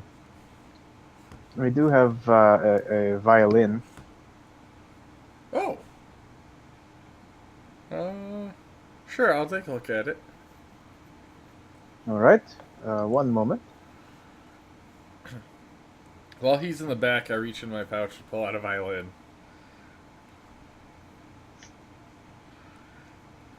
And he's shuffling around back there, and again after a couple minutes, and again you hear the sound like everything he's brought forward, he's been just like dragging out from the bottom of a pile somehow. Like everything is at the bottom. I put the violin on my back, like in my backpack. Okay, and he comes back out with this violin. It's again, kind of on par with the rest of his wares. It's a little beat up. Uh, you could swear you see like a little drop of blood on it, like on the front, kind of the face of it. And to accompany it, there is a bow with a number of frayed strands of whatever hair it's been strung with. Horse. How much for this? Horse.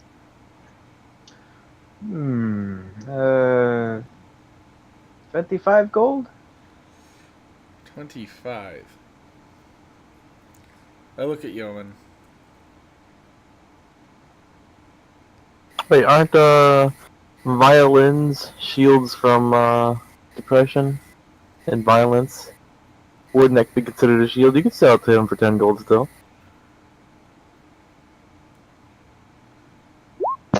Are you casting suggestion? Oh, deception?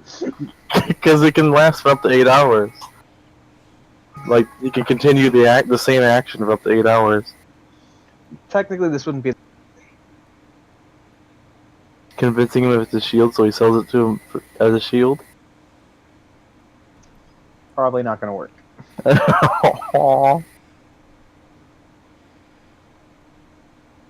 Okay.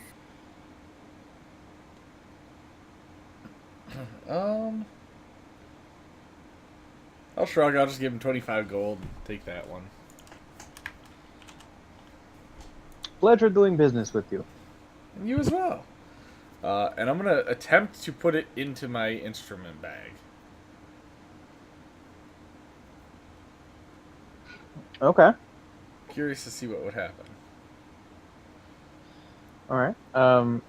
So you put it in, and as you're like kind of putting it into the bag, you still feel it as it enters, and are you gonna like let go of it and then kind of reach back in and see if you can pull it?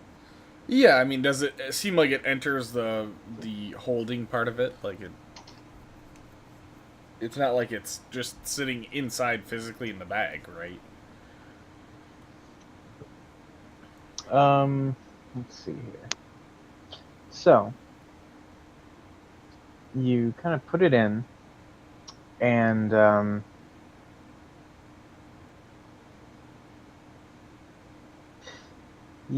it kind of begins to fill out the bag, and you think for a moment, maybe it's just, it's kind of a oddly shaped instrument. Maybe it's just hard to kind of get it into the proper part. But eventually, you do actually find the bottom of the bag with the violin still partially sticking out.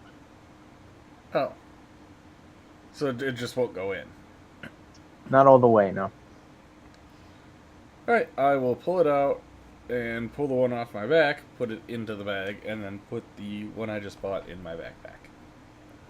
Okay. And I'll look at Yoan and say, well, I can't add instruments to it. Maybe it just didn't like the quality of that instrument. Maybe. Oh, well. Yoan's a little bit impressed that Ron was able to come up with this idea by himself. Well, shall we head back to the inn as I walk this direction? Okay, I just grab Ron and spin him around. Oh, right, this direction then.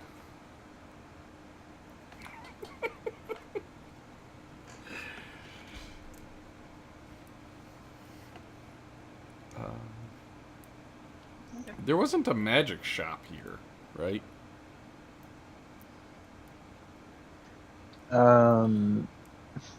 Well, for Ron, I'd say go ahead and make a history check.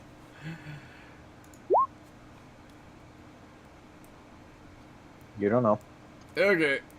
I look at Yoan. Hey, Yoan, did we ever see a magic shop coming in? Eric, was there a magic shop? It was not. I didn't think so.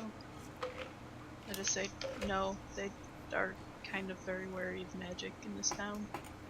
Oh. Okay.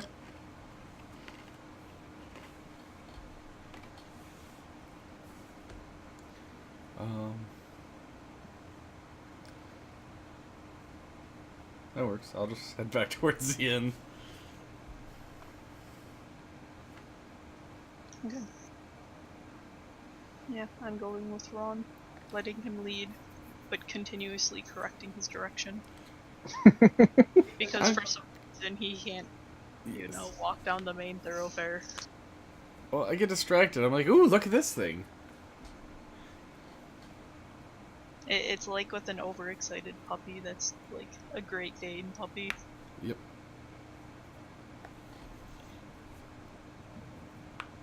So, but eventually we do make our way back. Yeah.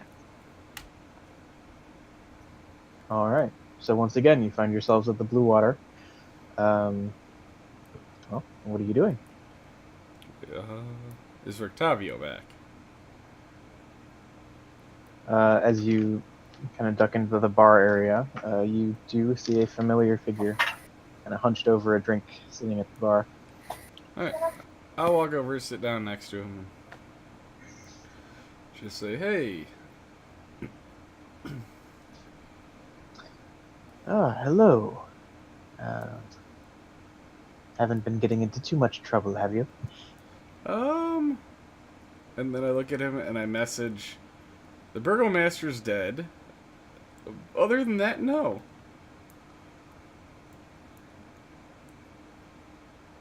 He messages back. You say the Burgomaster's dead, but I asked what you'd been. Oh. I message back, I didn't do it. Yoan and Malkar took off and, well, I got lost. The first step is admitting that you have a problem. Mm-hmm.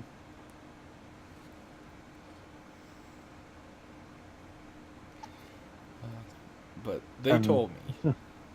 Okay. So, how are you proceeding from here? I don't know. That kind of puts a hamper in my plans. Any ideas?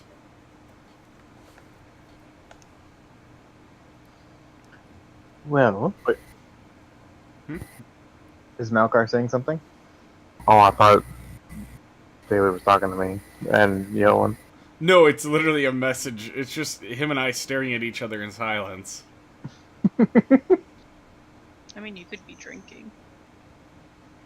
Yeah, but we're still like messaging back and forth.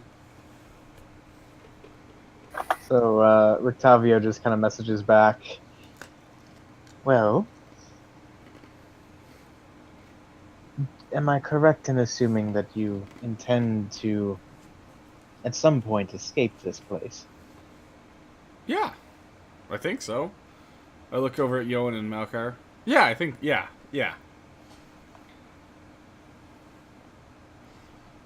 Then you'd probably do well to find some means of defeating the one they call the devil. Oh, well, we have this thing that I guess is super holy and stuff, but none of us can use it.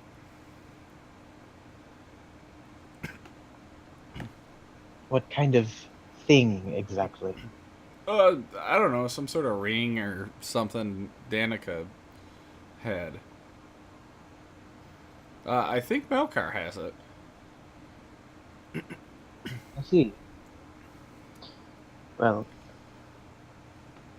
I would like very much to look at this item, whatever it is.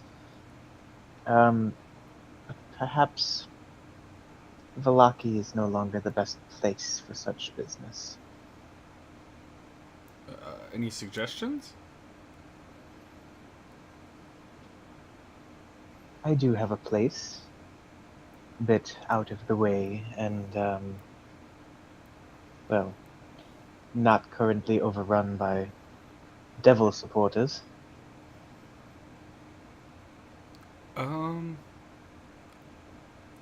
Let me talk to the rest of the group, and we will let you know shortly. That's agreeable. What was that? That is agreeable. Okay. Um, and so I'll look at Malkar and Yoan and message both of them saying, meeting upstairs now? Question mark. Say sure and start heading up. Yoan sighs and nods. Okay. So when we get up there, I'll say, guys, I had a talk with Rictavio. He wants to see the ring or whatever it is that Danica gave us. He also said he's getting out of here and doesn't think this place is the best to be. So, do we want to go with him? Sure. This place, he's right that this place isn't the best place to be now. Okay. Well, let me talk to Danica. Or do you want to talk to Danica and I'll talk to Octavio?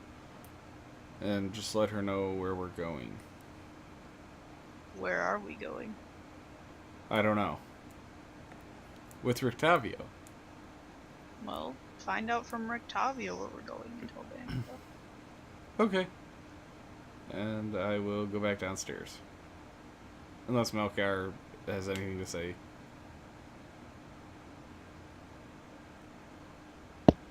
Wait, I thought we were waiting for Octavio to come up. No, it was just us three. Oh. This was just me telling you what I had found. Alright. I need to talk to Octavio at some point. You want me to get him? Sure. I'll wait here. Alright, I will go down and message Rictavio. And just say, hey, can you come upstairs? Melkar wants to talk to you. I'll wait with Malkar. Okay. Yeah, Rictavio seems to agree to it, and pretty promptly heads upstairs. So kind of letting himself into the group chamber that you guys have been, sharing as a kind of a bunk room. He kind of gives a kind of shallow bow and says, "Greetings. Do you have something you needed to discuss?" Yes, I heard you wanted to see this, and I pull out the holy symbol of Ravenkind. Even behind his spectacles, you can kind of see his eyes grow a bit wide, and he kind of like stoops down just a bit to kind of get a closer look at the thing that you're holding out. He says, "Is this some sort of relic of the Morning Lord, then?" It is. It's actually is older than that. Well, at least predates the temple. I see. Well, then this could be just what we need. We're combating an ancient evil, after all. What better to have on our side than an ancient good? None of us can use it. Could always have an even stronger ancient evil. Are you saying that out loud? Sure. He just gives you this look like, what the fuck? What do you mean by that, Malkar? I want to, oh, wait, can I... Can't remember if I'm able to send images of, like, my thoughts when using Awakened Mind. Uh...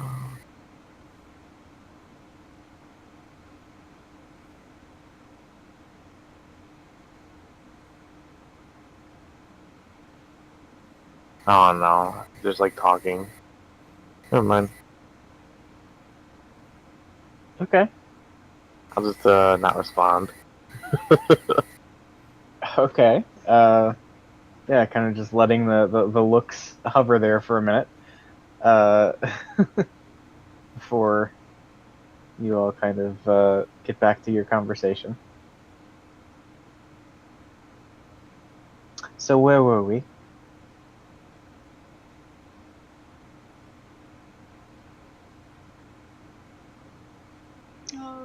Well, that none of us can use this. Yes. And why is that? Has to be used by a cleric or a paladin. I see. And if I were to disclose that I have a bit of a clerical background, uh, might that be of interest? Uh, I'm a bard.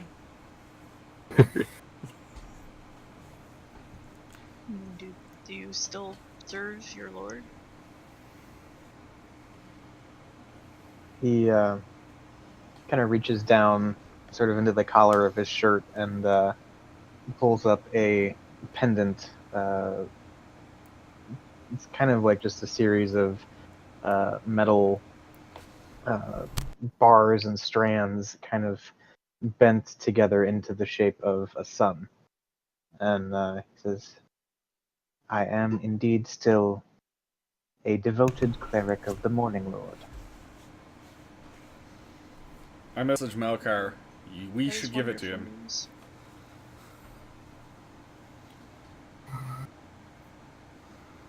I guess that leads me to, the next part of the conversation. Have you ever heard of a place called the Amber Temple? And you're asking this out loud? Yeah. Not like super loud though. So like people outside the room could hear, but yeah. Okay. Um, he just says, "I've heard some stories about it. It certainly doesn't seem like the type of place one would want to dabble. Stories of old magic being locked up and kept at bay. Stories of old mages being assigned to attend to it and never being heard from again. Why do you ask? I had some visions earlier about such a place, and I feel like we're gonna have to travel there at some point in the future. Would you want to tag along whenever we do decide to go? Could use the help. You'd best have a reason for going to such a place. Otherwise, you would very easily find yourself lost.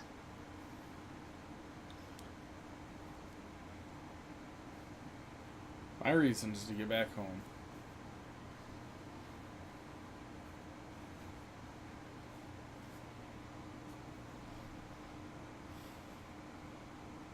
All I would say is be careful about the things in which you dabble.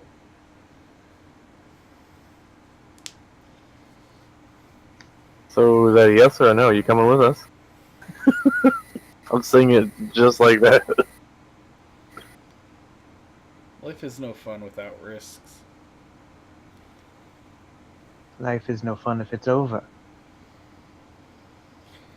Yes, but coming from somebody who has been in the mouth of a blight, I can safely say that, from what I've seen, this place is nothing.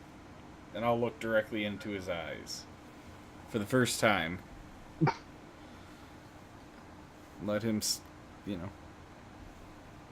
essentially let him see my background. Yeah.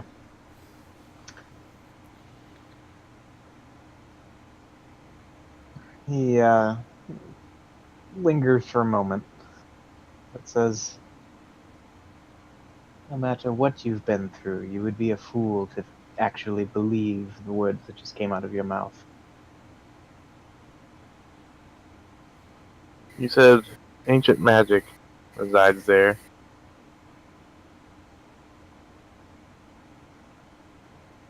So the stories go. Nothing I'm not familiar with. It's right up my alley, actually.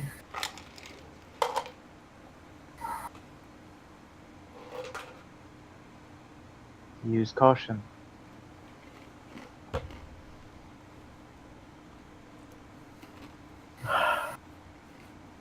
That's why you would be going. To keep us in line.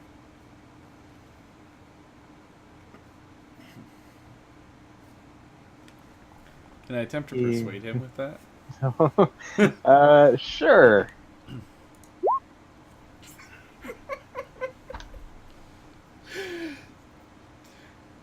That plus 11 in persuasion.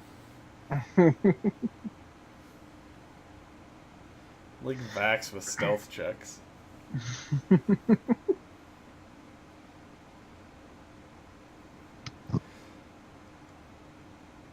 He just kind of looks at you, Ron, and says, "You're a nice man, but you're a fool."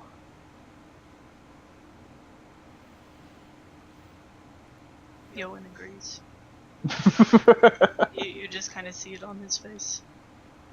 I just shrug and it's like, oh well, more power for me. You say that? Yeah. Okay. Well, what about this? What about the thing? Do you have anything that might aid one of us?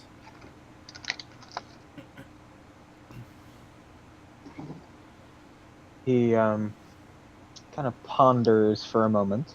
Or another monkey would be okay. You keep asking about monkeys as if I'm just suddenly going to happen across one in the wilds of Barovia. I'm I not sure never what to know. expect. I don't know. You're a pretty mysterious guy. You tend to pull things out of. Well, you yourself come out of seemingly nowhere. So I would assume that you would have your own ways of procuring things. Well, that may certainly be true, but everyone has their limits. Okay. He, he continues kind of thinking as though he's, trying to recall anything that he might have that could help you out. He says, well, I do have some supplies that may be of some use against some of the more corrupted denizens of Barovia, but it doesn't seem wise to simply trade for such a thing. Um, hmm. Get a hold of me when you intend to do something about the devil. Oh, I was planning on doing that after going to the temple.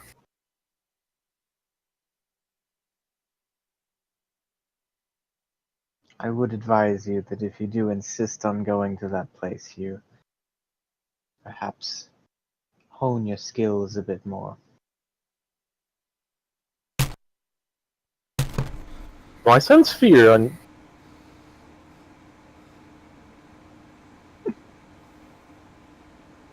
You sense the experience of someone who's seen many a foolish adventurer die in the search for power.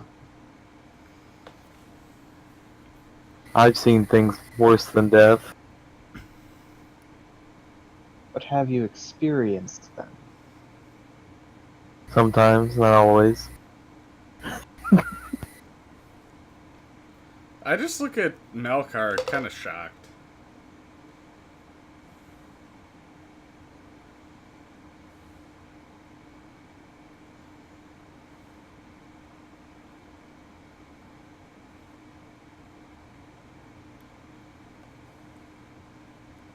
Octavio just kind of holds the gaze for a second longer and says, "Well, do what you will, but try not to drag your friends down with you, yes?" I'll try.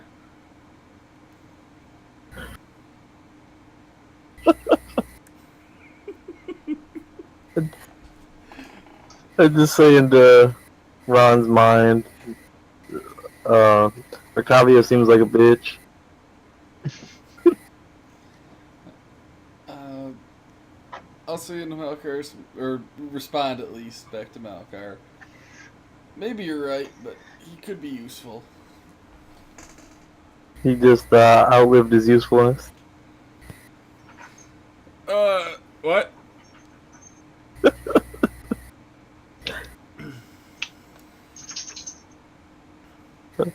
I'm gonna just leave and go go back down to the bar and drink some wine.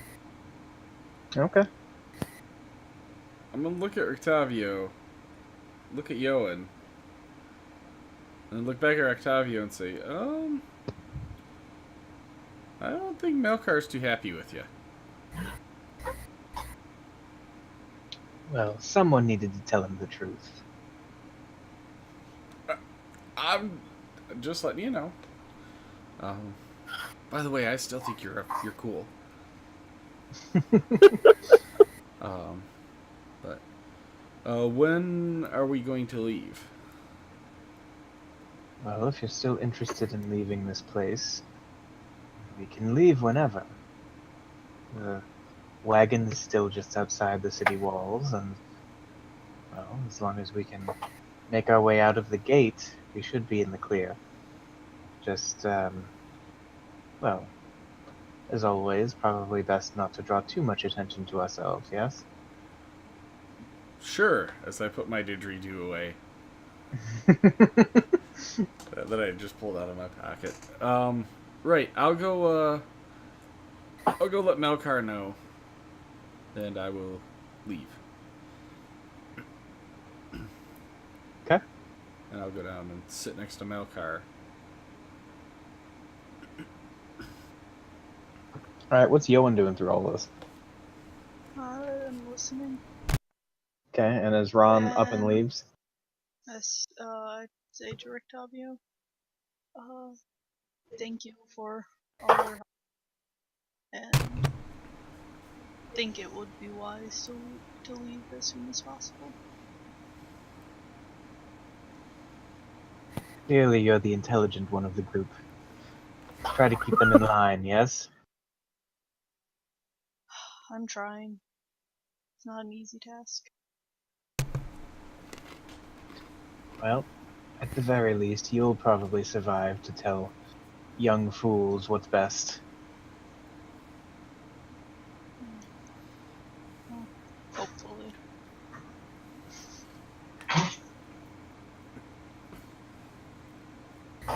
He just kind of nods and takes his leave of the room, kind of holding the door open to see if you're coming as well.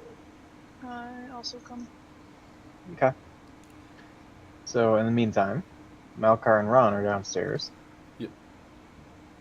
I sit down next to Melkar and will message him and say, what was that about, though? Why did you say he outlived his usefulness?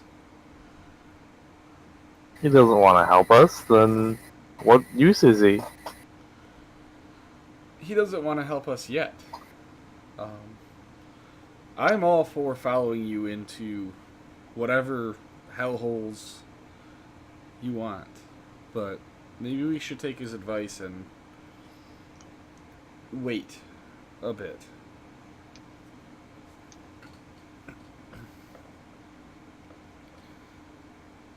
I mean, you and I are both extremely charismatic. I'm sure between the two of us we could convince him otherwise. Oop, did I cut out? No, I heard you. Oh, okay.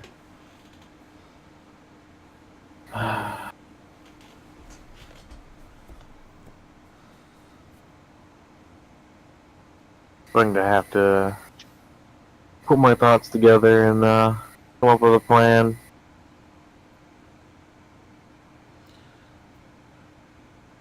That's fine, and include me in these plans, because I will help you in any way I can, as you've proven to be quite a reliable ally.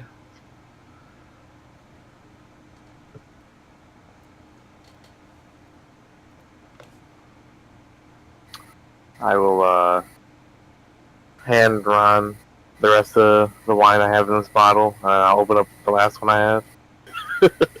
Okay, I'll just take it and start drinking.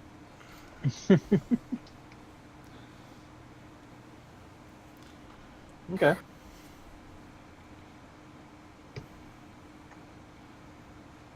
Probably around this time, Yoan and Rictavio would make their way back down.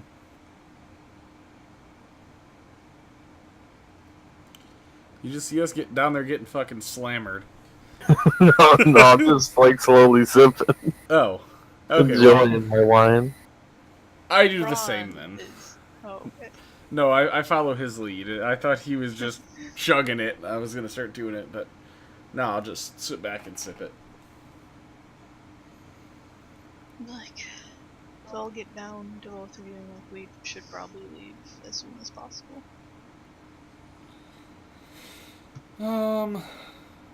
Okay. Is Danica nearby? Yeah, she's at the bar. Alright, I'll say, hey, Danica. Yes. First of all, can I get a bit of a meal? I, missed breakfast. I got lost. All right. How about a few fresh biscuits? Sounds good. Um, we're leaving with Rictavio soon as well. Are you going to be okay? We should be fine. Obviously, we've made it this far. We know how to handle ourselves. Okay.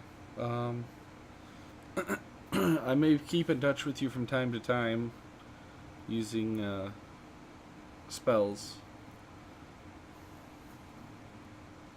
She just nods.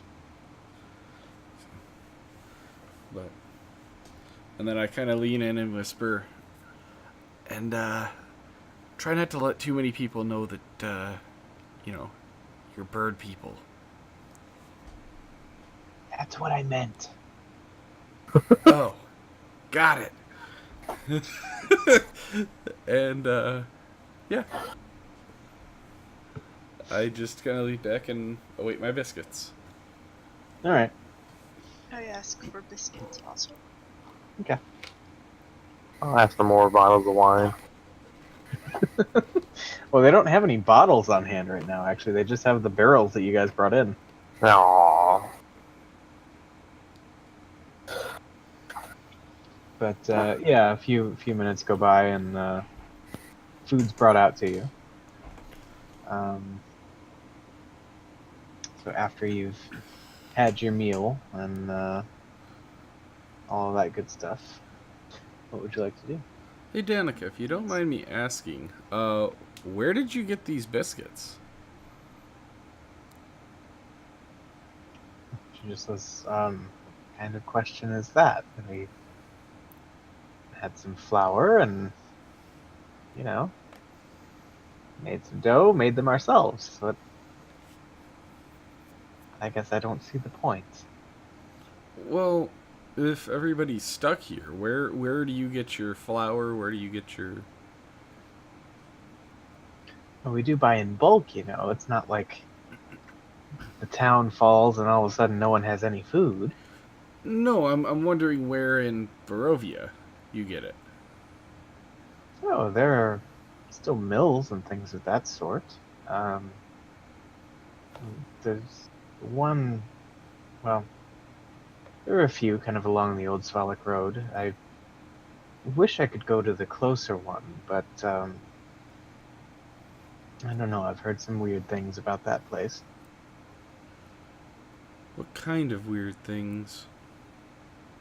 Oh, you know, kids heading over there and never coming back. I glance at Malkar. Any sign of wanting to do this?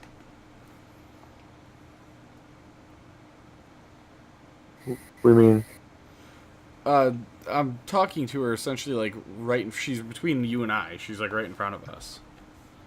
yeah.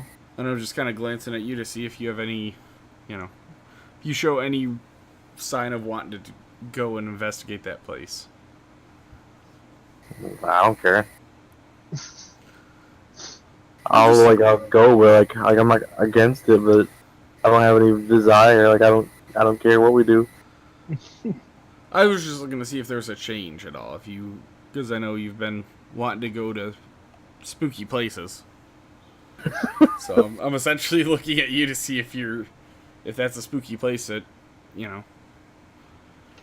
So if I don't see any changes, I'll say, well, we might check that out. Where is it at? She kind of outlines for you that it's so essentially if you were to leave Vallaki through the east gate and kind of retrace the path through the woods, winding back around, and really I guess I could just show you on the map. It's kind of in the hilly region at the cusp of the forest, right about here.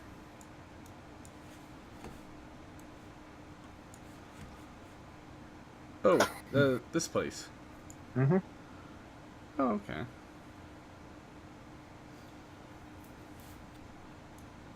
Alright, Can you ping again? Okay. All of us. My map was zoomed in too. Yeah, mine was too, and it got stuck. I guess we can take a look into it.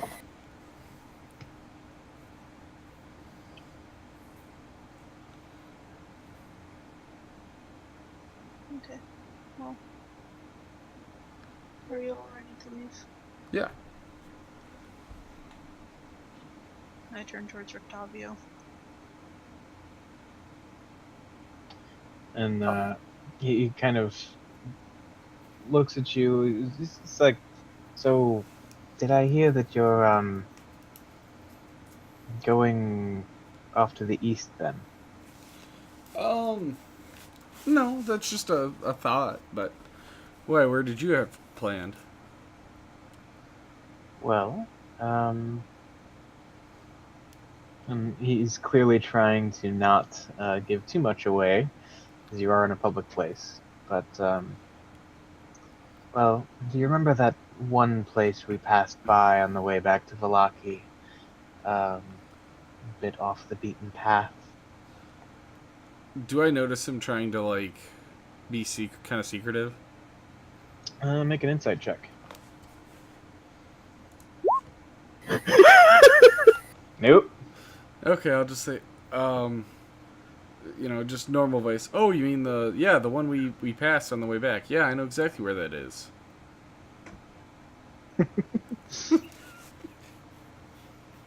He's just, shh, quiet, you fool.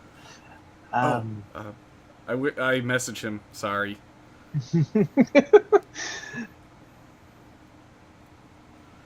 But he just says, yes, that one place that we didn't quite stop and visit. Well, I may have found a way to make use of it.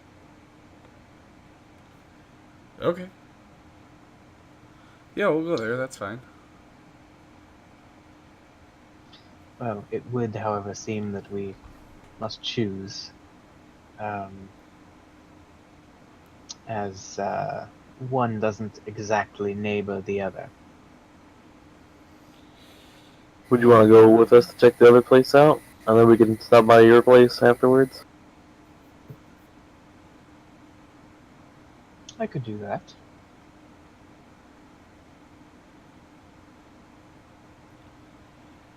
There is, of course, the small concern of skirting around Vallaki with a wagon full of passengers, but, well, the guards aren't exactly out in full force, so should be feasible. Okay. Give me a short rest and I'll be ready for anything. Well, I'm sure it'll take probably a bit of time riding on the wagon. Yeah, So you could short rest there. this is true. I look at Malcar and message him and say, you should give Rictavio the item so that he can get acquainted with it along the way.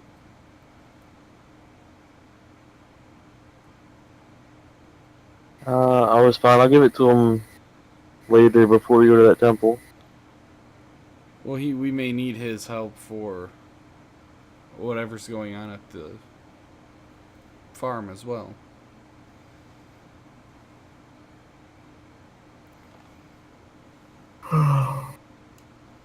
I guess. You could just let him borrow it. I'll wait until we get to the wagon. Okay.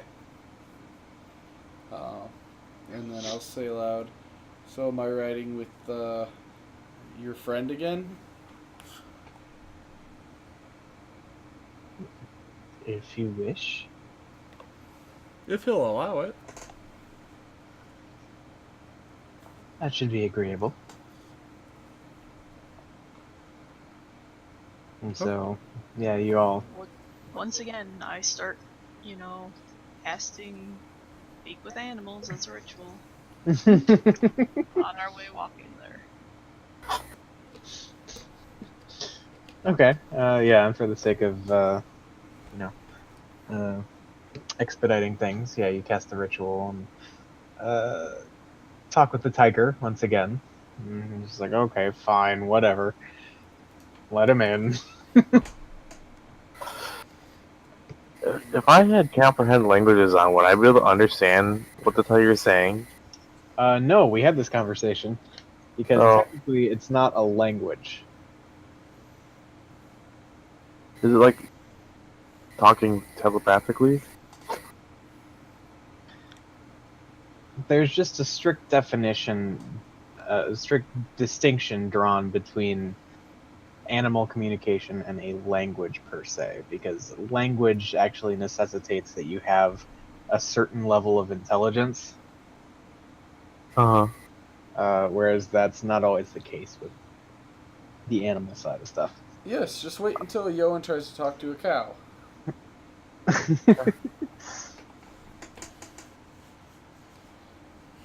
So, as I hop down, I will again attempt, animal friendship. Okay.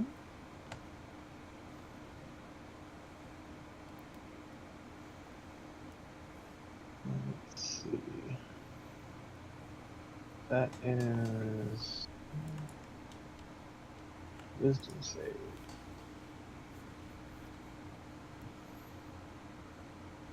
Okay.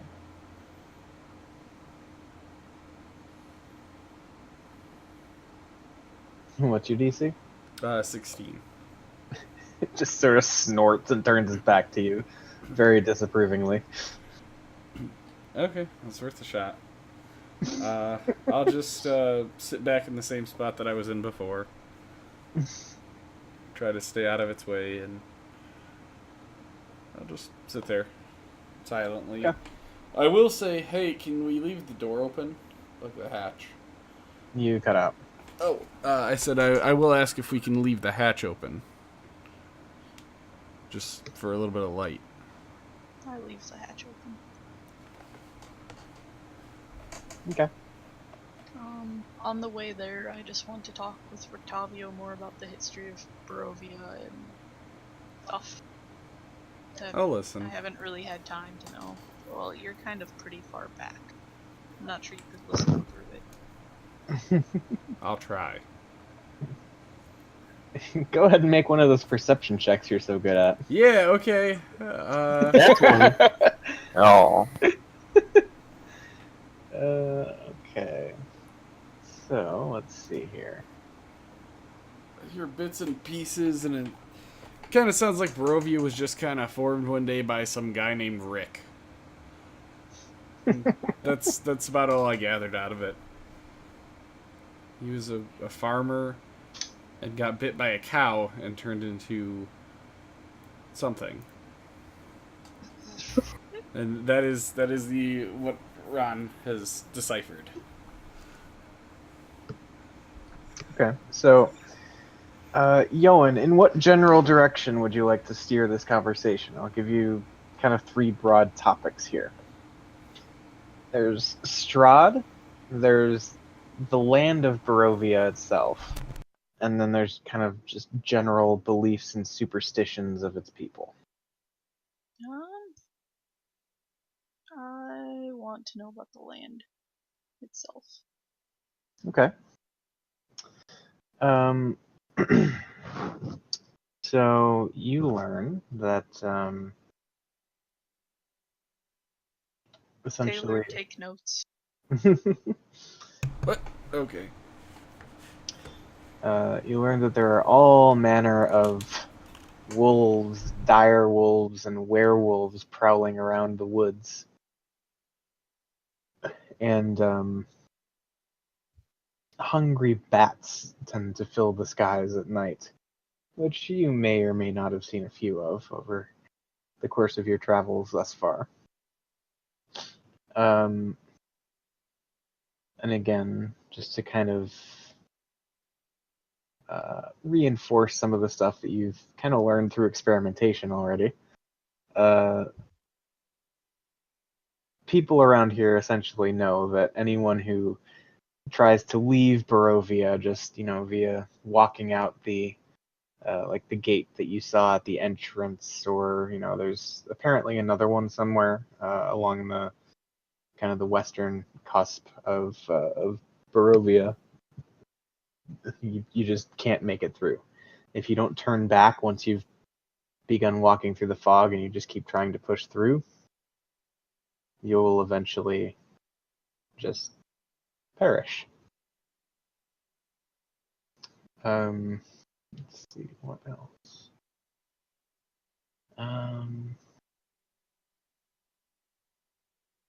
There is kind of an old folk tale that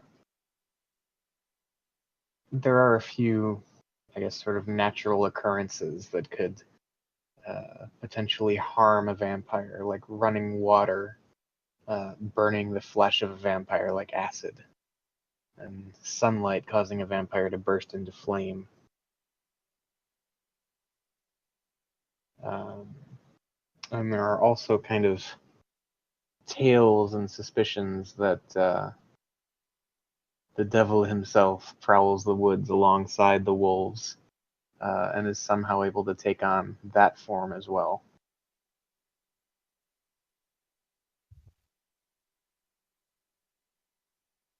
Okay.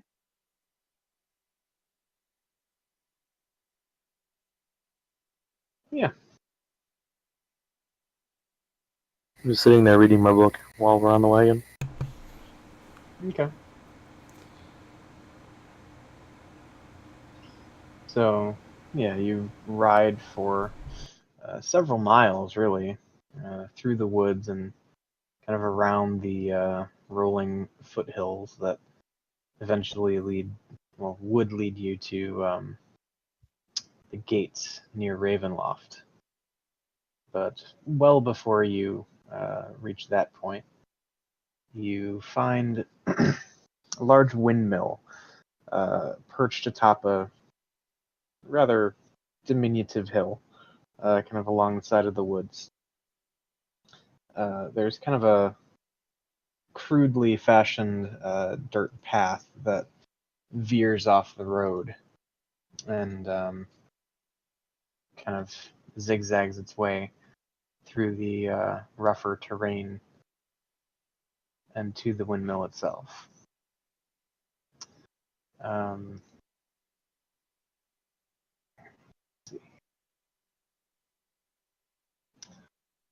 So at this point, Rictavio kind of slows the wagon down and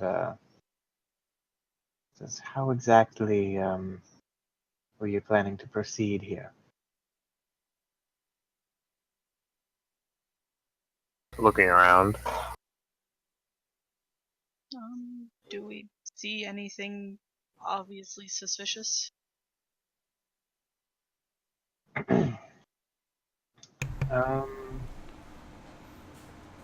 Not really. I mean, you see, again, just kind of this small hill, dilapidated stone windmill perched atop it.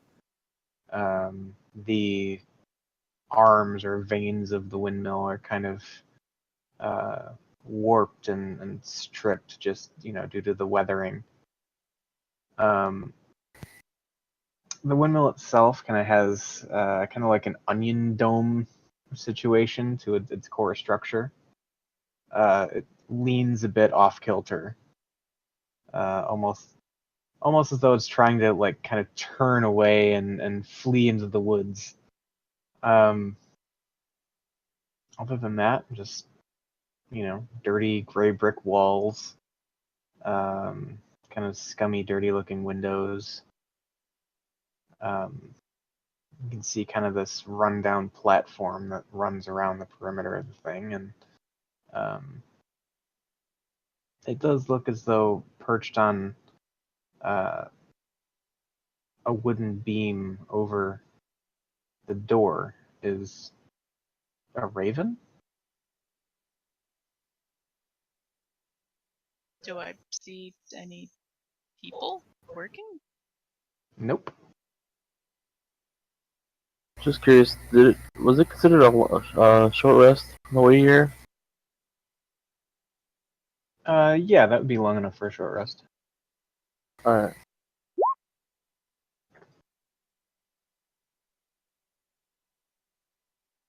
I'm gonna do that too. Is there a door on the windmill? Yeah, like right at the front of the structure, kind of facing the path that eventually leads to it. Alright. I'm gonna just go up to it and knock on the door. Okay. Um, I want to cast thaumaturgy on my voice to make it loud too. Just in preparation. okay. Alright then. So, you walk up and bang on the door, and you hear kind of a shrill voice from inside. Yes, one moment. And you hear kind of the clattering of sounds like some kind of wooden implements being shuffled around on a table, and kind of the clinking of I don't know, some small metal thing on maybe a dish or something. The witch from Hansel and Gretel.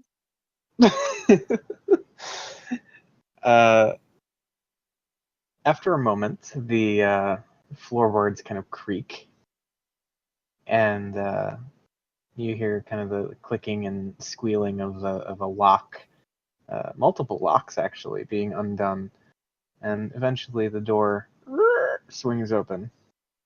And well, where's everybody else situated? Just out of curiosity. I'm behind Melkar with 3 I'm steps. behind everybody. I'm just kind of chilling. Slightly to the left. Okay.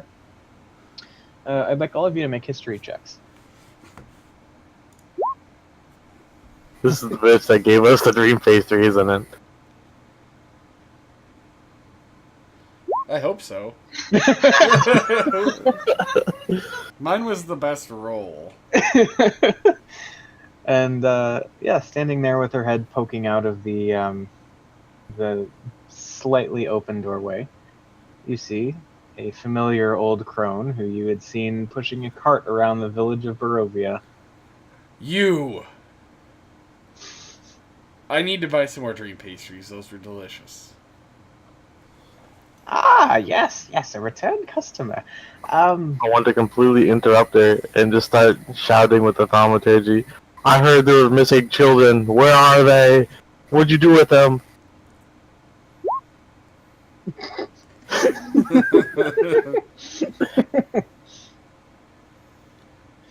God, just getting shit done this session.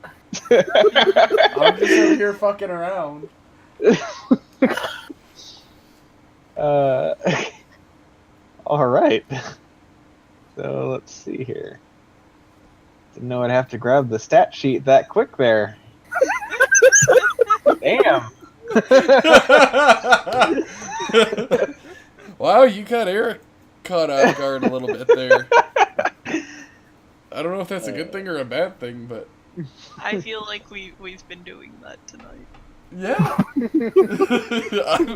At this point, I'm definitely along for the ride. Keeping him on his toes. You're keeping everybody on their toes, including me, the one who fucks off all the time. Have you figured out where that horse came from yet? Nope. I'm actually still thinking about that. Did you know Yoan was a horse? No, as far as I know, Yoan has only ever been a cat. All right. So, in response to your booming voice demanding to know where the kids are, oh, I don't know what you're talking about, sir. Can I insight that? Sure. I want to too. Oh. I'm gonna walk up and push past both of them, holding some money out and saying, "Yeah, I want to buy some more dream pastries, please." Can I whack him upside the head? You can certainly try. Sure. I'm not meaning to do any damage. All right. I just like want to hit him. Okay. And by the way, it seems like she's fucking scared, but seems like she's being honest with you.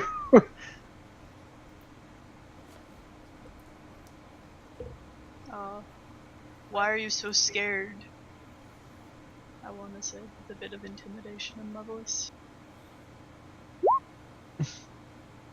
She kind of like shrugs and does that thing where you kind of like hold out your hands toward the obvious issue in the room, kind of gesturing toward Malkar. I'm gonna look back and say, Malkar, would you stop? I'm trying to buy dream pastries. You remember? Those were good.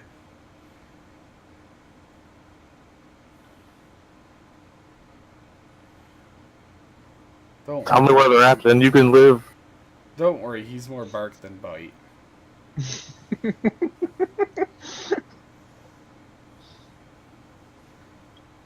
Okay. So she just kind of gives you this like bewildered look of I don't know, I don't know how to help you. I don't know what you're looking for. Well, like she knows what you're looking for, but she doesn't know how to help you.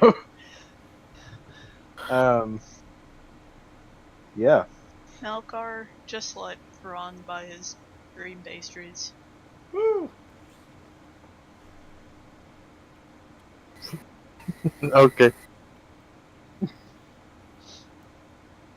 I'm gonna keep a watchful eye on this woman. Okay. All right. So then she kind of like, again, kind of a wary eye on Malkar, just looks over at Ron and says, "You wanted some pastries?" Yes, I would like to get some dream pastries, but also I want to see what other pastries you have. I'm afraid we just specialize in those. Right. Well, I will specialize in getting those then. Who else do you work with?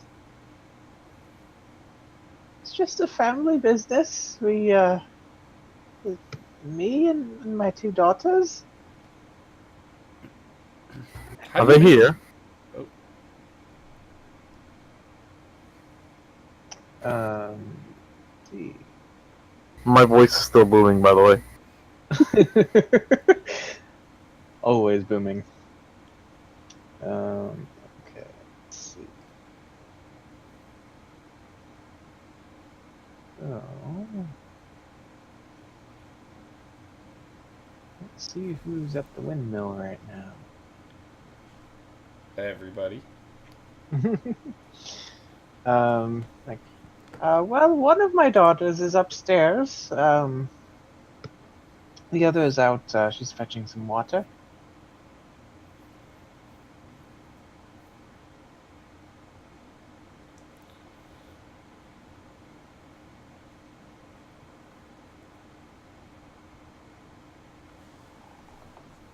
How much for, or how much are you going to charge me for one dream pastry?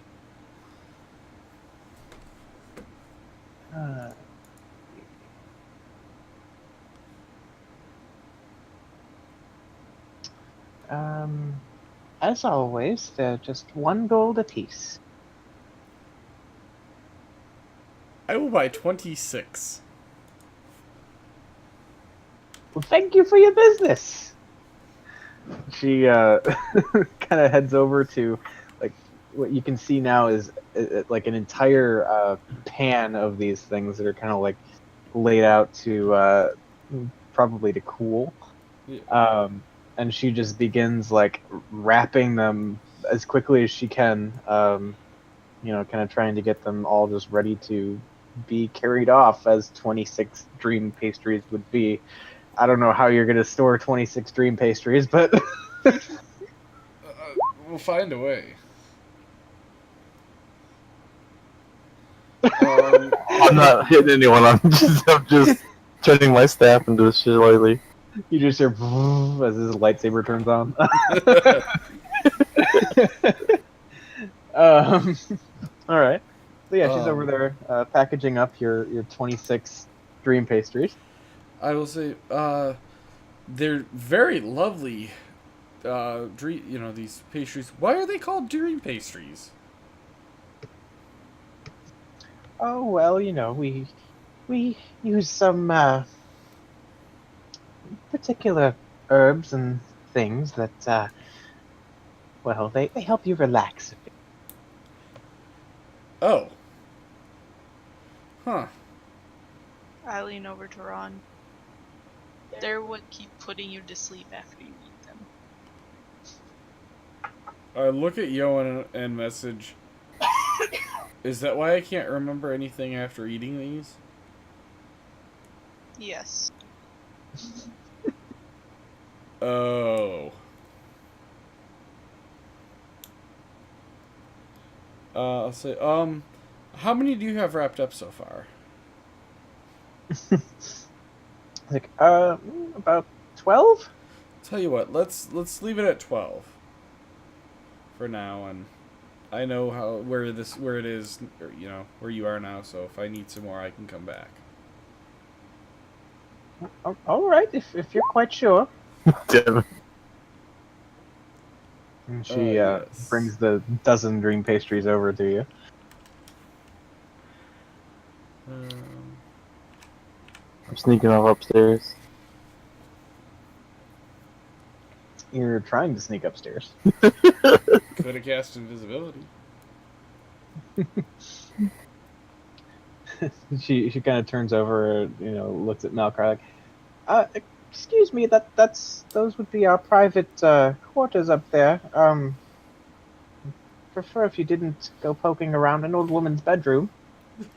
I turn and I turn and look at her dead in the eyes and say, "You do not see me." But I do. You don't if you know what's good for you.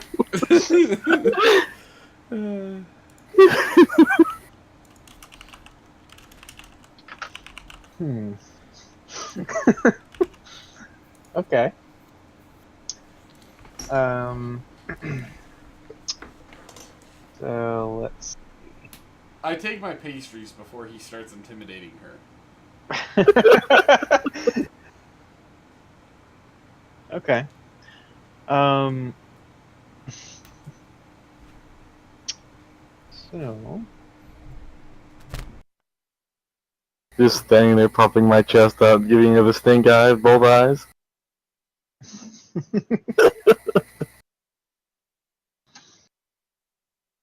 She just kind of looks at you like, but why?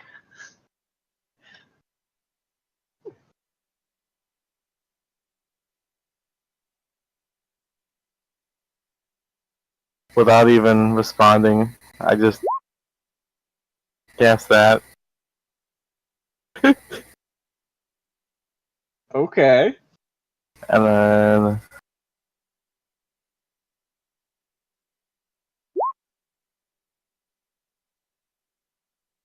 Who are you, Shillelagh?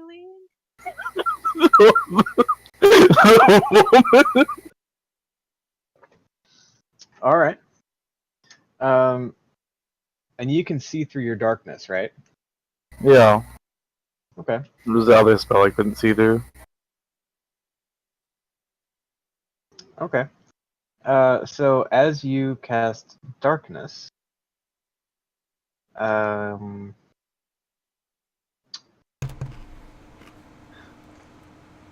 she disappears.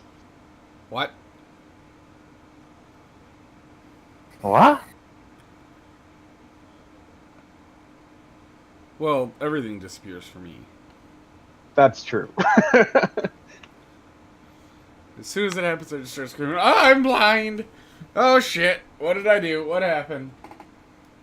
Ron, Malcar just casted darkness again. Oh. Damn it, Malkar!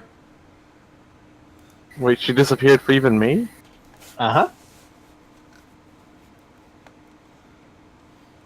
Well, I guess there's no point in me swinging if I don't see anything.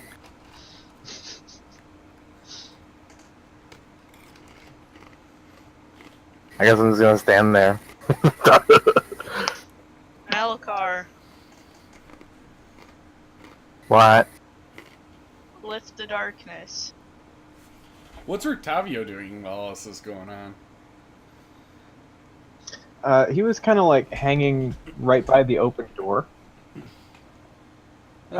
just kind of observing the whole thing.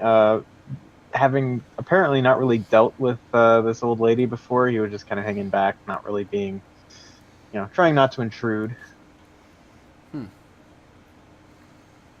Has he made Or- any noise since the darkness went up? You may have heard him reach for like his cane, like maybe he's sliding the blade out just kind of to be safe. Okay. Just wondering. Mm-hmm.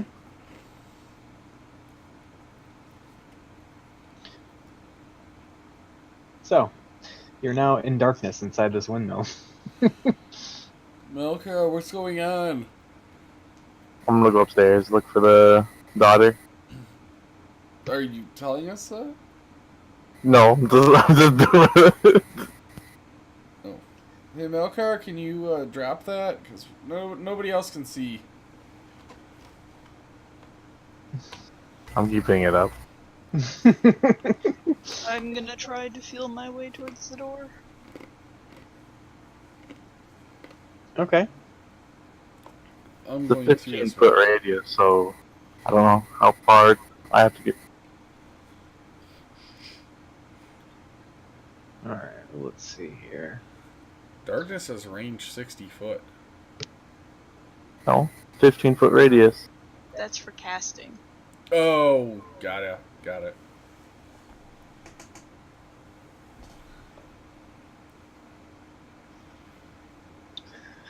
Okay. So yeah, you make your way up the spiral staircase, and pull this up so I have a good reference.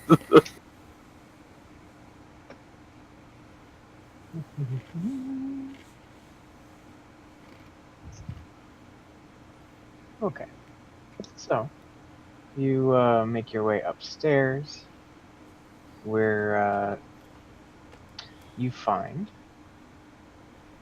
just a large, looks like kind of the chamber where whatever might be ground up to make flour, wheat or whatever.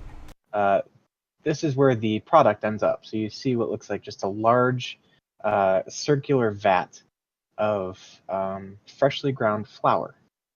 You don't see anyone on this floor, but you do see the kind of cogs of the mill just slowly grinding away.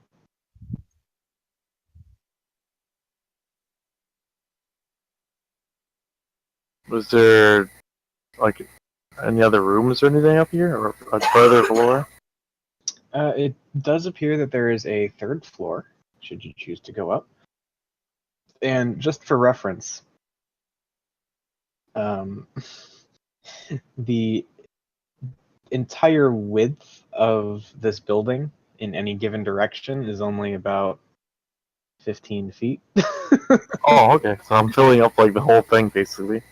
Yeah, like, and any floor you're on is completely obscured, and then most of the floor above and below.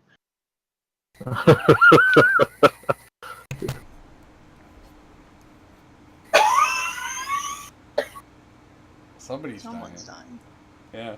Yep. Plague. I'm gonna go upstairs further. Okay. I can see. At that point, I take Ron and I shove him outside.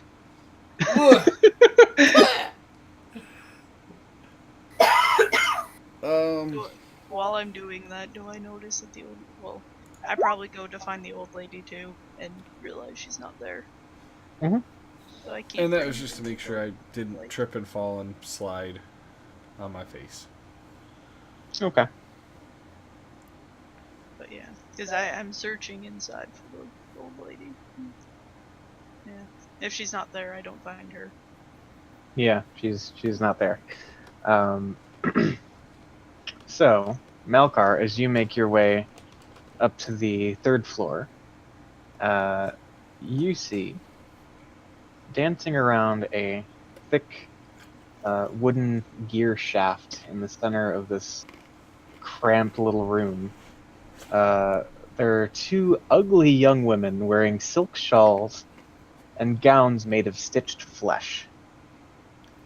Long needles stick out of their tangled mops of black hair as they cackle with glee. Across the room in a rotting wooden closet, you can see 3 crates stacked one on top of another, with small doors set into them. Next to the closet is a heap of discarded clothing, so it would seem.